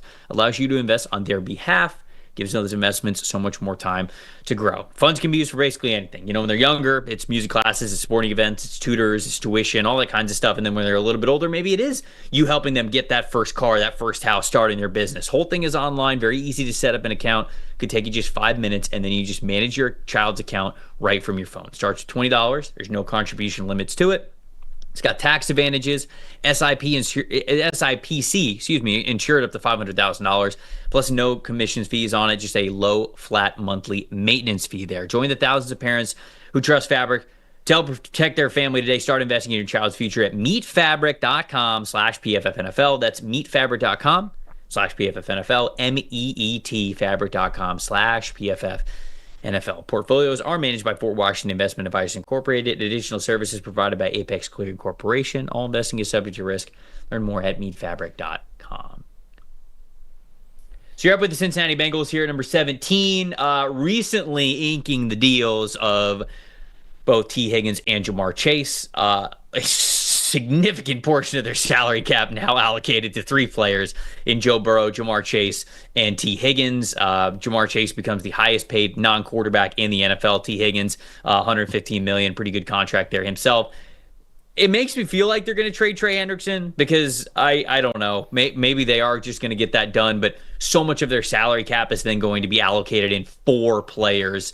I just don't know if the Bengals are the team that's going to want to do that given with their history of just being a little bit slower to make these deals happen. So what do you think about the Trey Hendrickson deal adjacent to what we saw with these wide receivers getting paid, and then how might it affect what they do here at number 17? Well, the Bengals are right now, it's very, very it's unpredictable, and it seems like I'm reading now they're working to keep Hendrickson now is what's going on, and they're just going to have four players take up half their salary cap for the next couple of years. So if they were to trade Hendrickson, I think this would be an easy, I have to take an edge player because I have nothing else. Sam Hubbard retired, Hendrickson would be gone. If they're going to keep Hendrickson and work on that, then I think in a little more broader sense about their defense, right? What could we go with? If Jahad Campbell was on the board, I would think about that here.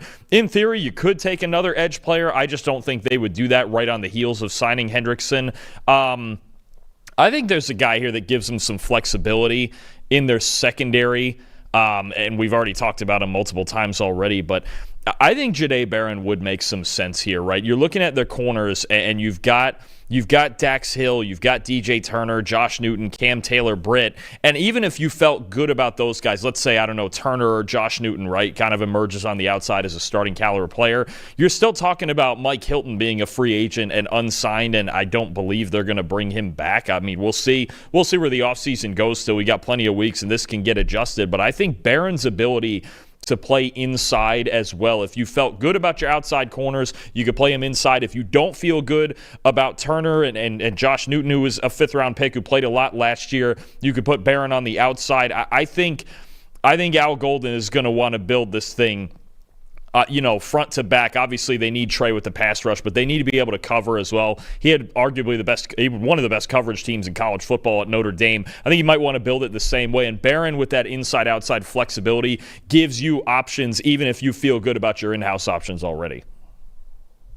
I like Barron as a player. I have a hard time believing that's what the Bengals would do, because if there's any place where they have invested money in draft picks, it's secondary.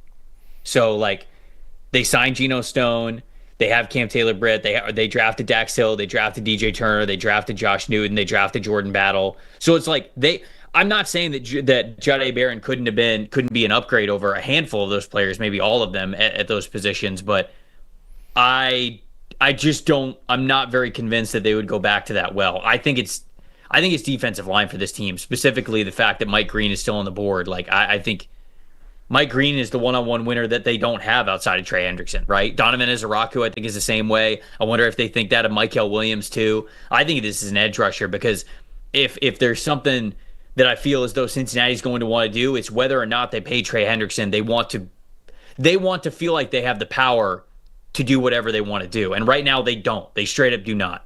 And if you draft a Mike Green, if you drafted Ezeraku, if you draft somebody like that, I think maybe you at least feel more comfortable certainly playing them opposite Trey Hendrickson, but also getting a trade for Trey Hendrickson as well. Yeah. But that's sort of my 2 cents.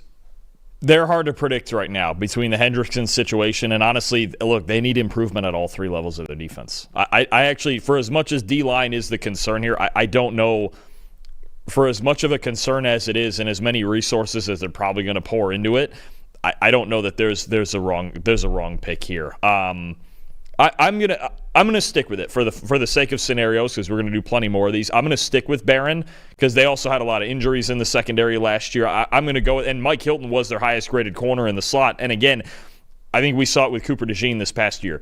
If you can get an elite player in the slot and you can stay in nickel more often, and you can still defend the run, I'm gonna go with that and see where this shakes, especially with a deep defensive line class. and we'll figure it out. And they re-signed, obviously, B.J. Hill, and they have Chris Jenkins, who they drafted last year as well. So I think, look, it's not going to be an easy decision for the Bengals any which way. And would it really surprise us if Ashton Jeanty was on the board and they just went full tilt offense with it? It wouldn't surprise me all that much. But I think they're gonna go defense in some capacity, right? I think I'm gonna go with Barron as the. Even if we feel good about our other options at corner, we have potentially an elite slot player, and we'll work on D-line later in the draft. All right, catching up on some super chats. Matt Strand gave us a $1.99 super chat a little bit ago. Love you, Matt. Appreciate it. Didn't even have a question with it. Just gave us the $1.99 super chat. Hopefully the chat doesn't crash here. Ben Larimore, shout out. PFF Zone says high quality H2O for $1.99. Shout out, Ben. Water's important. Make sure you guys are drinking your water today. Let's see. We had one. Oh, please don't crash on me. Let's see. Oh, Taz for $1.99 as well said Alec Iomaner to the Seattle Seahawks. We need a big field stretcher there. I think that works. He's got the track background to him. He's got the size. I think he can actually play on the line of scrimmage, be that X receiver. So I do like that. I don't think they'll draft them at number 18, but certainly later in the draft. Now Seattle's got pick number 50, pick number 52. I think one of those picks, I've already penciled in Jared Wilson, the center from Georgia, at one of those picks. We'll see if that ends up happening, but he just feels like a Seattle Seahawk to upgrade that interior offensive line. But I would not hate Alec Iomaner being maybe pick number 52 to me. I think that could make sense, although it feels like you might even be able to get him a little bit later. I just don't hear a lot of buzz around Alec Iomaner, and I think he's a damn good football player. All right. Dirty Bird, $4.99. Back again. Dirty Bird was the one who was kind of got us on the trading Atlanta trade. Man, I suggested trade down, and then you shaft the Falcons just like you did the Patriots earlier. 15, 218, and a 2026 fifth for 26, 90, and 101 or no shot. 11 picks for number 90. Well, I was saying that you would probably take either 90 and then next year you're getting either a second or a third. And then we said, okay, well, maybe it's 101, maybe it's their fourth round pick, and then you're getting a second next year. It's sort of hard because it's like the Rams, we talked about the Rams as maybe being the team that wanted to move up. Obviously, we wanted to explore that side of it. And they only had pick number 90. Maybe I don't think. And the Rams are a little bit tricky because I don't think they give up 90 and 101 like you're suggesting here, because then they're picking basically once, they're picking at 15th, and then they're not picking again to 157. So it's a little bit trickier for the Rams. We did this, I think, more so for the Rams to sort of get up and get Colson Loveland, because I think that Dalton was saying that he could see them getting aggressive. But maybe it's not something where you can make a deal with the Rams. Maybe it's something where that ends up not happening because the value's not there. But we're trying to explore the option because, again, it takes two to tango. I believe that in your scenario, you were talking about the Baltimore Ravens potentially trading up because you were talking about going from 15 to 27 and getting a little bit of a better return here for this year. It depends who the Ravens trading up for. Maybe they're trading up for Mike Green. Maybe they think that it's worth it. But again, it's sort of like a dance partner thing. So we can't just say, hey, I want to trade back to 27 and get this for the Baltimore Ravens. Is that worth it for the Baltimore Ravens? It was a scenario where we thought that it could be worth it for the Los Angeles Rams. It might just be a little bit trickier when it comes to the trade value. So that's always the point of exploring trade value. Very clearly, the Dirty Bird username, you're doing it from the Falcons' perspective. And it's got to be worth it for you. And so it's got to be worth it for them as well. I think there's a lot of potential trades that don't end up happening because teams don't see certain trade or certain scenarios or players to move up for as equal value. So I think that's just the point of exploring all this. John for $2 super chat says, who would you predict the Lions moving up for? I mean, Dalton, I feel as though if the Lions were going to move up, it would be for an edge rusher, probably. Almost like Mike Green? Almost certainly. I mean, I could see it maybe. I don't think we're getting too high when we're talking into the top 15, but I think they could move up a handful. It would certainly be if they had a preference for one of the edge rushers. Let's pull up the draft simulator. I forget where we're at. Oh, we're at the Seahawks at 18. Okay, so this is topical with the Seahawks. Salenzi's back, $5 super chat. This is the third super chat of the show. We really appreciate you, Salenzi. Last one for the day. Can you guess the most common route trees in Kubiak's offensive scheme? So what? The most common route? Is it deep cross? I feel like that's what we were most successful with deep to the post and Marquez Valdez-Scantling. Well, actually, that, you know what? Trev, we have so much fun here. I can find these things. You give me about 30 seconds, I could find that too. Okay, all right. I'll talk about the Seahawks here at number 18 instead. So we're staying a little bit topical here. I don't think that they're drafting Ashton Genty. I think this is a spot where they could be calling up maybe one of these other teams. Perhaps, I don't think the Chargers would trade up at this point after they signed Najee Harris, but maybe they would. What was Najee's deal? Was it a 2-year deal? Was that a multi-year deal? No, just one. 1 year and like $6 or $7 million, somewhere in there. It was a 1 year deal. 1 year, $9 million, up to $9 million deal. So perhaps they could trade up for him. And we don't need to get. I don't want to get overcomplicated for it though, because if you're the Chargers, you would need to jump in front of the Denver Broncos at number 20 if you want an Ashton Genty. Maybe you wait one more and trade with the Bucs instead? Yeah, but you wouldn't want to get too cute with it. How many picks do the Broncos have versus, we might have a little bidding war here. Broncos got a first, second, third, fourth, so they have their own picks there. Nothing in the fifth, 2 6th-round picks, 3 6th-round picks actually. And then what do the Chargers have? Chargers have 1, 2, 3, 4, 5, 3, 4 6th. Jeez. What are you guys doing? And then what do the Seahawks have? Does it behoove them to move back? Not really. No, it doesn't at all whatsoever, actually. 18, 50, 52, 82, 92, 4th-round comp pick. Yeah, Seattle's not moving back from this. They're making a pick. Oh. Whole lot of overs, whole lot of corners, whole lot of posts. See, deep overs. Downfield.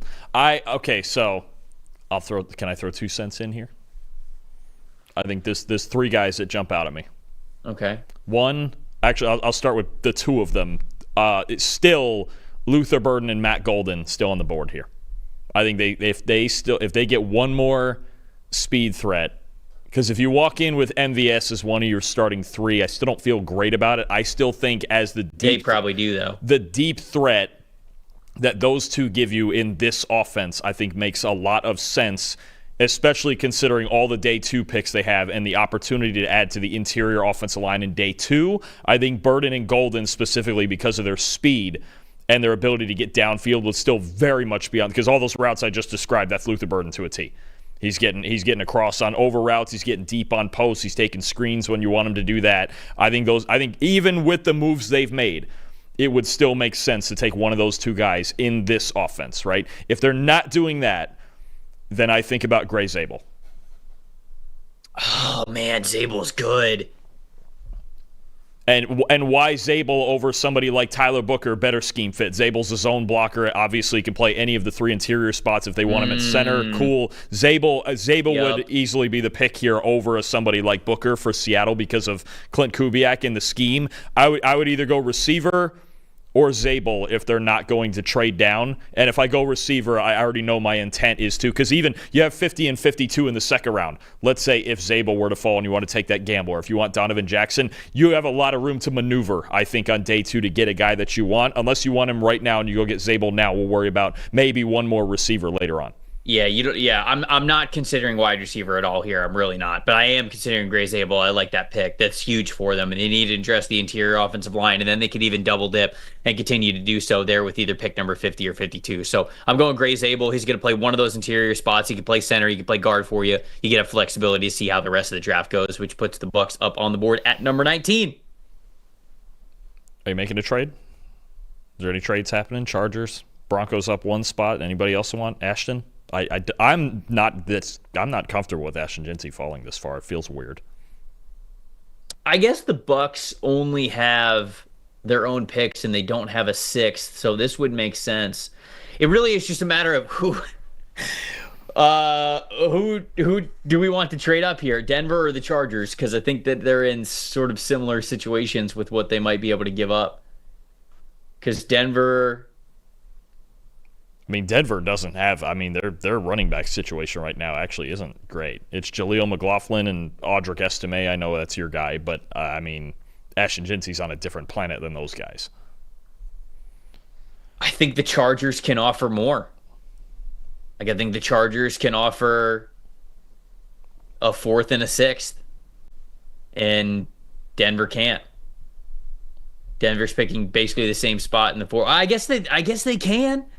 If they really want this football player. It's one spot. You're not getting a third. You're not getting a third for moving down that far. You're not. And even a 4th round pick, I'm just letting you know, like, is rich. But this goes back to now you have 2 teams that would probably be competing to barely move up for it. So I think that they would be okay with this deal.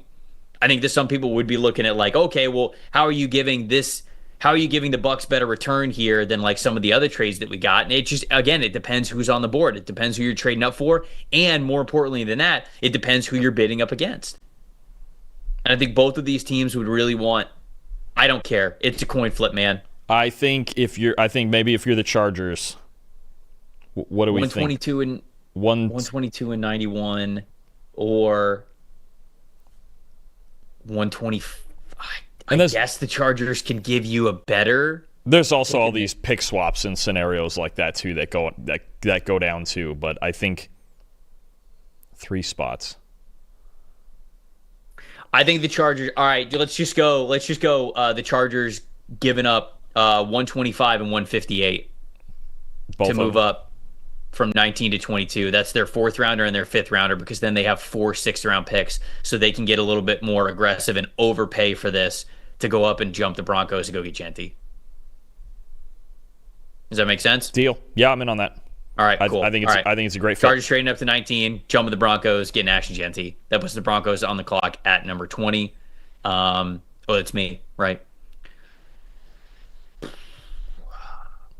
Broncos drafting Matthew Golden now at this point. Broncos fans in the chat, I know that we just broke your heart there. Golden or Burden? Quinn's pissed.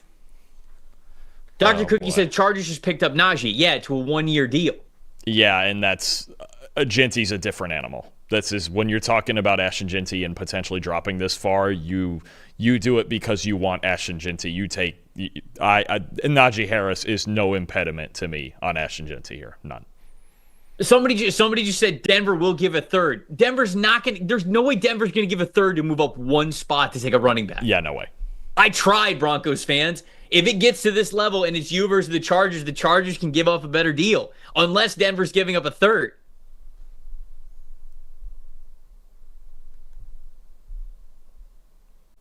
I just don't think they'll do it. Do they go Amari and Hampton now? The Broncos at 20? No, I think it'd more likely be one of the receivers. I would go Luther Burden. That's just me. I like Burden, especially the after the catch ability, a little bit better than Golden. I would go Luther Burden here. I do too. I think he's an excellent player. I think he'd do a lot of things for you. I think he could be that like backfield player, just like Evan Ingram could have been, or just like Evan Ingram can be from the slot or from the tight end position. Yeah, let's go Luther Burden here. I'll go Luther Burden. He's an excellent offensive weapon. I know Broncos fans are pissed because it's not Ashton Genty, but you can get a good running back a little bit later. I promise. All right, 21. I'm going to ask you again. Also, we need to fix that 22nd pick and get it back to the Bucs somehow because we forgot to include that. But yeah. Okay, can we do that really quick? Can you just say trade and just give the... I think we might have to wait until we get to that pick, but because right now, if we hit, we'll get there in a minute. But okay, I'm going to ask you the question once again. I'm going to ask you this every mock draft until we know we have some clarity. Are the Steelers taking Jackson Dart with this pick?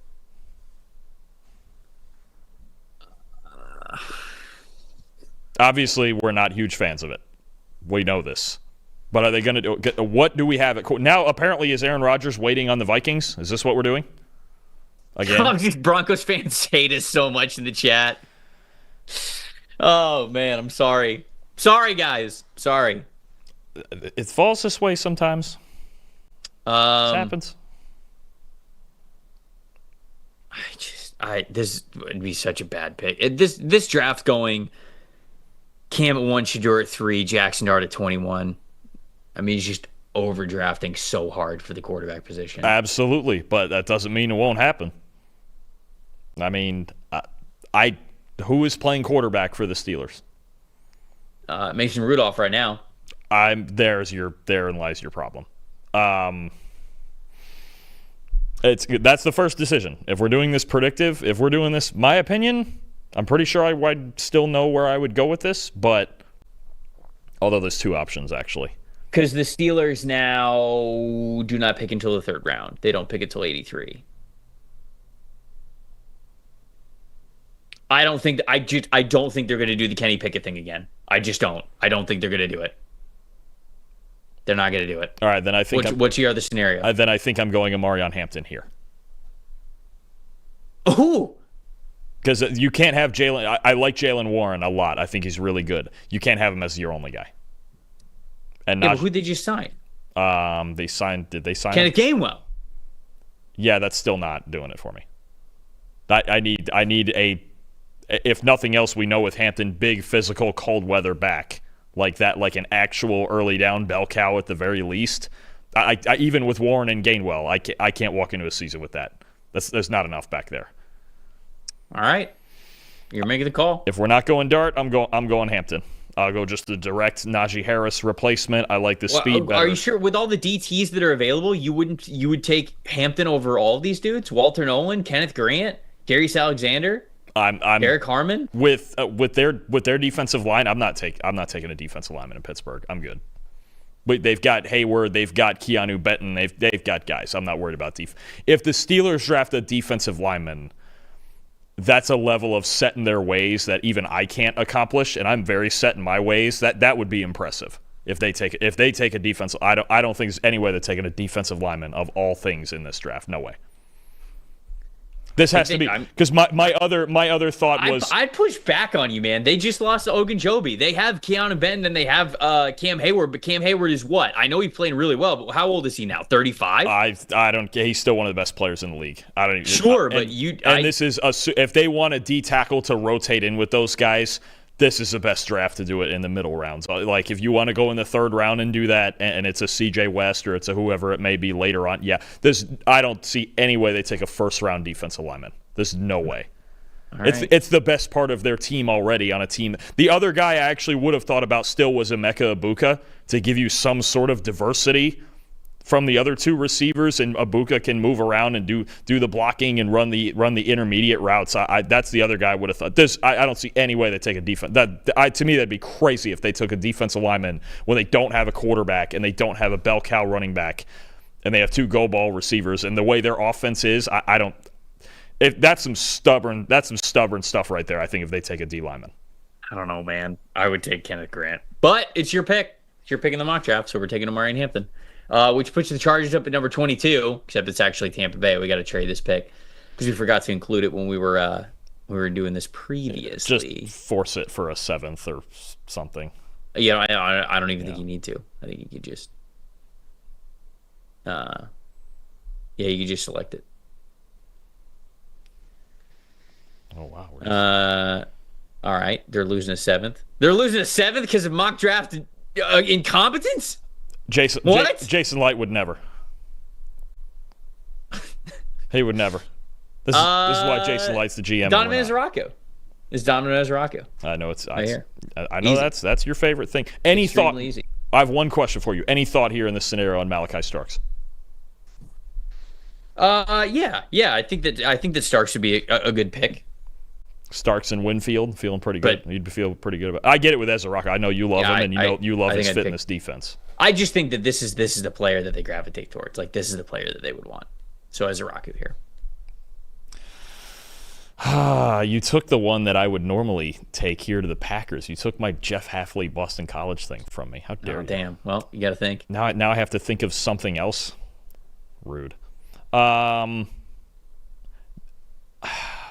I'm in between here because I actually think Starks would fit really well, but they drafted a million safeties last year. They have Javon Bullard. They have Evan Williams. Starks is a weird one to fall this far, and he might go to the next team on this. The Green Bay Packers. Their free agency was what? It was just Nate Hobbs and Aaron Banks, right? Basically, yeah.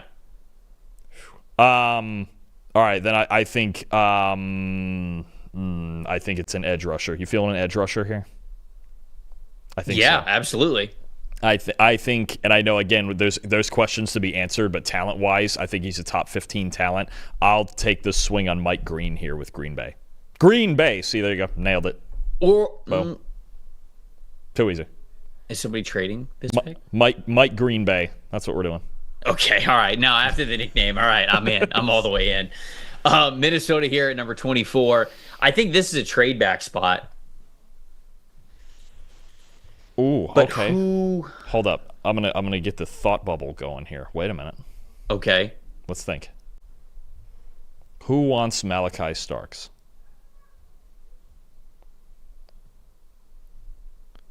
What did we do for the Raiders? Did they take Tet? Yeah, we gave him Tet. All right, I have a thought. The Raiders need help bad in the secondary. We know this. Okay. The Raiders right now are sitting at 37. All right. What would it take to get from 37 to 24 from Mekhi Starks? Basically any pick at all whatsoever, because Minnesota has none of them. Okay, so it would be appealing to them. Because they need to jumpstart in their secondary, like you mentioned, and maybe this is a spot you have to get ahead of. Certainly, I mean, at the very least, if they're going to do this, you got to get ahead. No, you got to get ahead of a lot of teams if you want Mekhi Starks. Or if Pete Carroll wants, just throwing this out there instead of Starks, if Pete Carroll were to want Eamon or either or, because we still have that on the board too. But I think the Raiders 37 to 24 might be a reasonable jump for this. 37, 162, 24. Okay, so it's almost 100 points. So 100 points would be like they would probably need to give up their third to make this happen.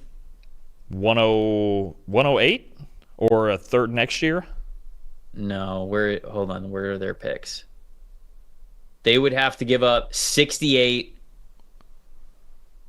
and probably one of those 6th-round compensatory picks, which they would be okay with. What if we... Like 68 and 180 is what they would have to give up to make this happen. What if we went 68, 180, 215, and we get back 97? No. We're not going to swap it back. We're not going to pick swap it. No.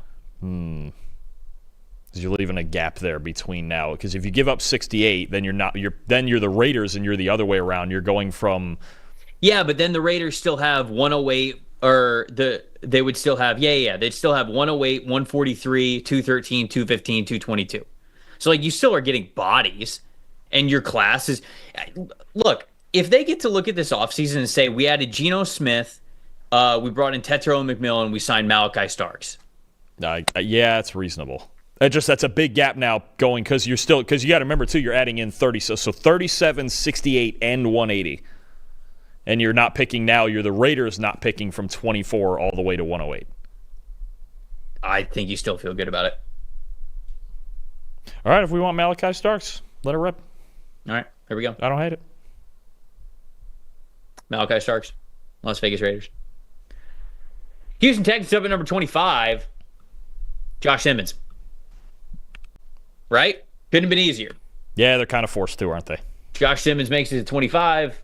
They're absolutely forced to do it. They have to get the most talented offensive lineman in there. Maybe they think that that's Tyler Booker. I don't. I would take Josh Simmons here. Wouldn't think twice about it. They need an offensive lineman, and especially somebody who has a higher ceiling at offensive tackle. So Simmons might pick here. The Falcons traded back from 15 to 26. Who are they taking here? Edge rusher? Linebacker? Oh, interior defensive line probably could be. Well, I mean, they drafted a lot of guys last year for interior defensive line. But did they feel great about any of them, you know? The name that jumps at me is Nick Scorton. Okay. Stand-up edge rusher. It's kind of how Raheem Morris operates up front with those stand-up guys. I think the blueprint for Scorton is the 2023 Purdue tape.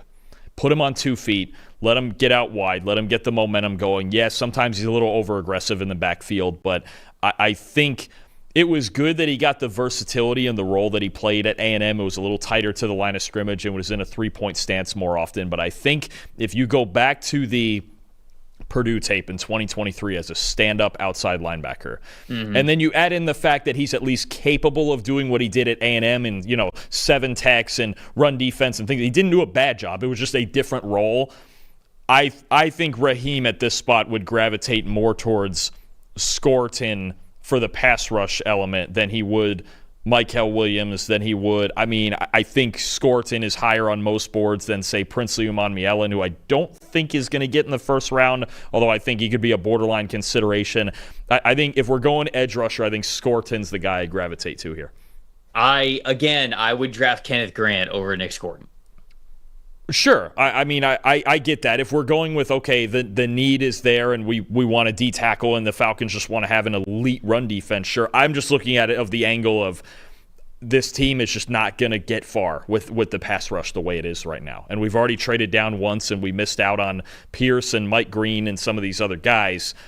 They need pass rush help, and they haven't been able to do anything in free agency. They don't have any money with the Cousins contract. That's just where I look at it. And Grant, I do like Grant a lot. You know exactly what you're getting.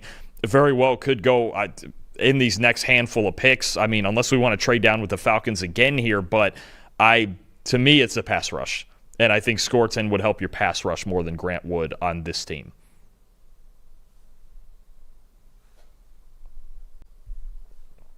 Or Grant's just too good a value and you have to run with it. I think Grant's too good a value. I think you got to run with it. We're going with it. I think he's too good. Yeah, I think Grant being available at 26 is just a better player. Yeah, let's go Kenneth Grant here. Had for any reason, had you stayed at 24 from Minnesota, would Grant probably have been the pick, or somewhere else, or what do you think there? Yeah, I mean, if Minnesota would have stayed at 24, I probably would have been him. Although, I mean, Minnesota did just add John Allen and Javon Hargrave. But still, I don't think that takes away from you bringing in a young guy like Kenneth Grant and loving him. So, all right. The Ravens at 27. It's not going to be an offensive tackle. So Connerly's out here. Yep. What do the Ravens really need? Is it corner? Is there a corner they might like here? They have TJ Tampa. Savone Revel could make sense for them. True. I don't think with signing... Were the edge rushers left? I think you'd be looking at Skorton, Princely, Landon Jackson. I mean, Michael Williams. Oh, yeah. He doesn't help them, though. He's just a body. He's not a pass rusher. He does not help them. If anything, I would draft Nick Skorton. Or Tyler Booker. Or Tyler Booker at left guard. Yeah. No, this might be Tyler Booker. I think this is probably Tyler Booker. Because Mekhi's gone to Jacksonville. Right. Yeah, I could see that. And if you feel good about Voorhees, sure, but no, I think Booker makes sense. That feels like a Ravens pick. And that's the kind of game that they want to play. Let's go Tyler Booker. That feels like a Ravens pick. Okay. To the Ravens. Detroit at 28. Mm-hmm. Is this you, me? I think we've just lost track. We're just kind of doing this now. Again, Skorton, Princely, pass rusher, edge rusher. It's by far the biggest need on this team.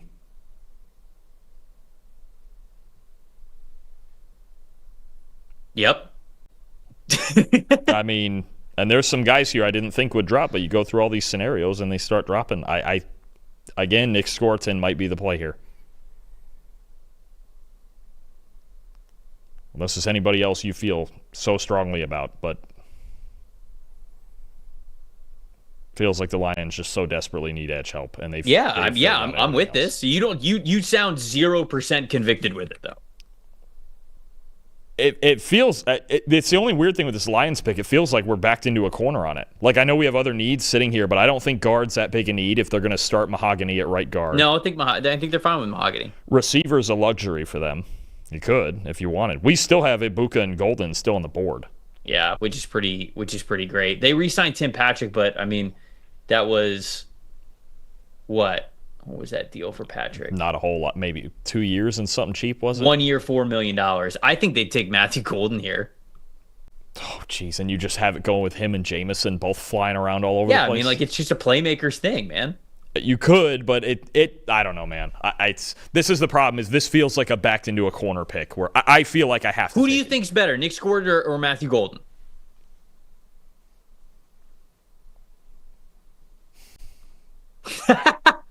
Oh, they're so close in that range. I think I had Scorton, I think, as edge 7, and I have Golden wide receiver 5. Ew.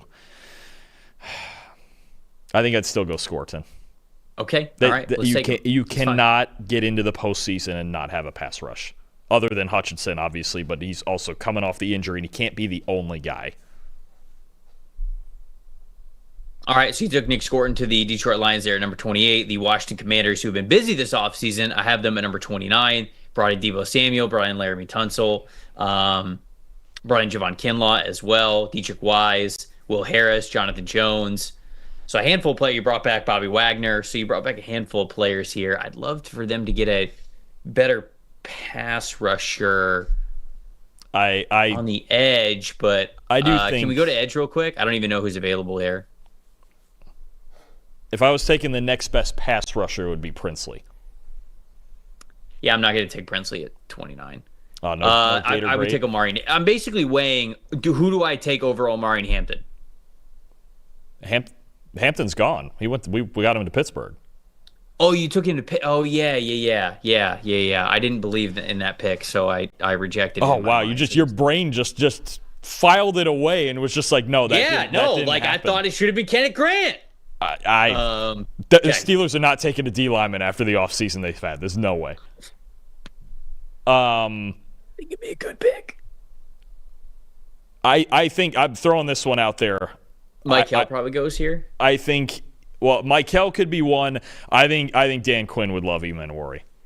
I think that feels like a Dan Quinn kind of guy.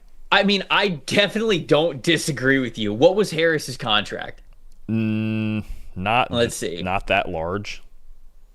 Will Harris, 2-year, $8 million deal. Because they had Jeremy Chin, they drafted Tyler Owen, and they drafted who was the other one? Dominique Hampton last year. So they absolutely basically just tried to draft Nick Emanwari on day 3 last year. All right, let's go Emanwari. I actually do think that this fits. No, they signed Jonathan. All right, we're doing Emanwari. Okay, it's already there. We're picking Emanwari. Nailed it. All right. You're up with the Bills. All right, I'm just updating I have the board going here as well. Where is Nick? Walter Nolan to the Bills. Or do they not really need it anymore? Well, okay. I mean, if we're signing guys on 6-week suspensions, oh yeah, that's tough. A problem. And even then, I would still say Walter Nolan is I'm deciding. Tell me. I know you have Harmon a couple spots higher on the board. Do you have a preference for one or the other as far as like the difference? Because I think they're pretty similar players, Nolan and Harmon. I think Walter Nolan's a lot stronger naturally. I think he's a lot more talented athletically than Derek Harmon is. So I think wins with sort of like quickness and savviness more than Walter Nolan, who wins sort of with just brute strength right now. So if you ask me, Walter Nolan's got the higher ceiling. But right now, he's a better run defender, and Derek Harmon's a better pass rusher. Now, there's never a guarantee that somebody's just going to get to the NFL level and then they're going to become a really good pass rusher. So that's something that you have to consider here. But he is a better run defender, I think. Nolan is. For that and for the Bills, I would go Nolan here, unless you felt like going corner, like somebody like Trey Amos. I don't know if it fits with McDermott's defense. I like Trey Amos a lot. I don't.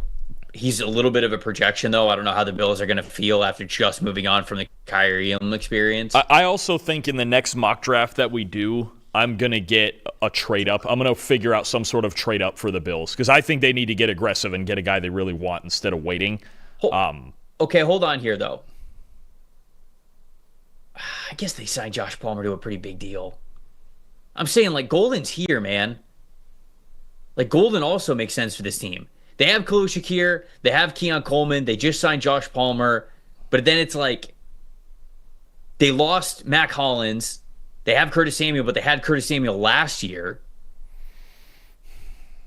I just see, I'm in the boat where I'm like, you have to fix this defense almost I don't want to say blindly, but kind of no matter what. They're not going to get anywhere with their defense the way it currently is. Even with the signings they've made, Bosa's not what he used to be. And again, you signed 2 other D linemen who are going to be suspended the first 6 weeks of the season. So I still have a massive problem on my defensive line stopping the run. I think Walter Nolan would be a thought here. I get that golden. Again, I really think the Bills need to trade up.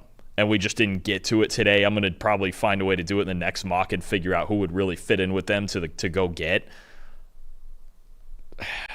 I don't think – is it Demetrius Knight? I mean, is it a line? No, they're probably going to sit with linebacker. No, they just paid. They paid Terrell Bernard. No, just pick Walter Nolan. Stop being in misery. Just pick Walter Nolan. Look, the Bills are like – they're tough because they're like so like here. You can't even see it on it. But they need to get like another – little bit up there, and it's all about their I feel like I have to take a defensive player there. Nolan's fine. Run defender, high ceiling, interior. We'll go with it.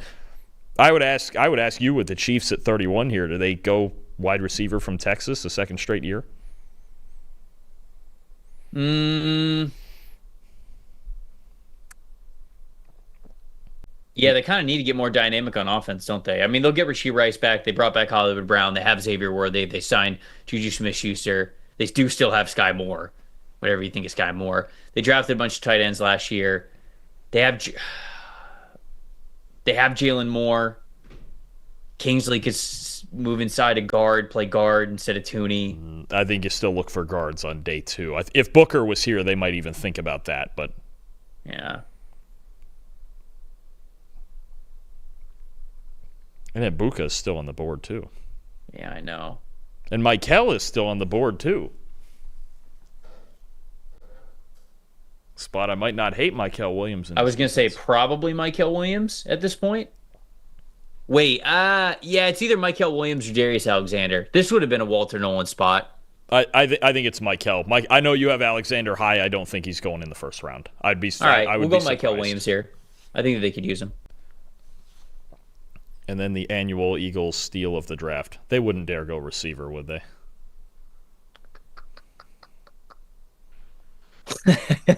Somebody in the chat pointed out somehow we switched and now you were picking for evens and I'm picking for odds. I lost track of it. Somewhere around 24, 25, we were making these trades. I lost track of it. So now we're just here. We've just funny. Mind melded, which I'm sure is painful for you right now. Anybody melding minds with me is going to have an issue. But you're up with the Eagles. Oh, I guess I'm up with the Eagles. How about it? Yeah.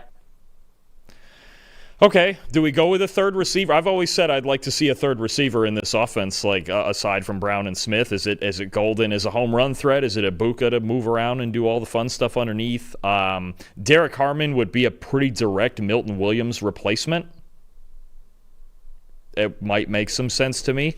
Aya Maynor, if you want size in there. I don't think they're drafting wide receiver, dude. Probably not. But with these two players on, I have to at least think about it. Talent's talent. I mean, I think they take Derek Harmon at this point. Harmon, we're just. Can you keep scrolling the big board for me, please? Directly replace Milton Williams. I could see that. That makes some sense to me. Yeah. Because they signed. What is it? They signed Adoree Jackson to play corner. They did. Yep. I don't hate that. Adoree's on this team. I don't hate that at all. Unless we go with an edge player and it's like a Landon Jackson or Princely or somebody like that. Ooh, do they want to take a chance on a I don't hate this. Savon Ravel? You take a chance on him? Because then if that pans out, you have Ravel on one side, you have Quinyon Mitchell on one side, you have Cooper Jean in the middle. You do, and you it would give you the flexibility. Even one, you have the recovery because you signed Adoree Jackson. He can start for them, especially in their system. And you give Ravel time to continue to recover, right? Two, here and there, Vic Fangio can get out of the zone looks and mix it up man-to-man. He'll disguise it, but he can mix it up with Quinyon and Ravel and DeJean. And then all you got to do is just teach them how the zone stuff works on the back end. But they did the same thing with Quinyon, and it was seamless. That could make some sense because they lost Isaiah Rodgers too, so they're kind of hurting for depth a little bit. I don't see a safety that I would take here. Like I don't think Xavier Watts fits their defense, so I wouldn't go with that here. Ravel would make some sense. But do you take him over like Derek Harmon? I don't know. I'm just throwing that out there. I could reason with it because they're still deep at D tackle. I mean, and there's a boatload of D tackles in this draft. You still have Jalen Carter, Jordan Davis, Moro Ajomo. That's pretty good. I mean, Harmon's going to fit in the rotation. Ooh, Ravel. Walton in the chat saying Donovan Jackson at the back end here to play right guard for him. Yeah, it's also true, isn't it? Yeah, because Becton's officially gone now. That one I like more. I know they just traded for Kenyon Green, but maybe the Kenyon Green trade makes them think that it's like, all right, we got enough bodies, we'll be able to figure it out. But yeah. I mean, they only have to figure out one spot and make it good enough, essentially. I like Donovan. I do like Donovan Jackson here. I would say Donovan Jackson or Derek Harmon to go with the Howie. I'm gonna go Harmon. I think there's a chance that Harmon goes sooner than this. I think if they want to maneuver for a guard sometime on day 2, they can do that, or they feel good about where they're at and the options they have. I'm gonna go with Harmon, 32, and they just keep loading up in the trenches. There it is. There is the first round post free agency mock draft that, to quote Anchorman, that escalated quickly. We started talking about a couple of different scenarios, some trades, things like that, and that is the most unique mock draft that I have ever done. And so I think it was fun to explore some possibilities. I know people aren't happy with some of the trade compensations, but nobody ever is. So it's never going to be a home run. If one team absolutely loves it, the other team absolutely hates it. There's not a lot of trades that happen, I think, for that reason. But I just enjoyed exploring all the different possibilities. So there you go. That's full first round mock draft. We'll get you guys the final results and everything. We'll be able to push that stuff out a little bit later. Dalton, anything else before we get out of here, man? No, I think I'm already looking through scenarios and things we can do for the next one and just how to go about it. I've almost thought about, I had this idea with Max 2, the next one we do, what if we go, it has to be a different player for every team than what we did in this one? Like, it just, I mean, when you think about it, yeah, it's a little harder at the top, especially with the way Tennessee is right now, but you have to go, what if the next time we go, we have to do somebody else for each team? That would, again, I think that would, I wonder if that would get extremely off the rails quickly. Maybe it wouldn't. I know it would, because we're taking it number 1. The doomsday scenario where they take Carter, probably.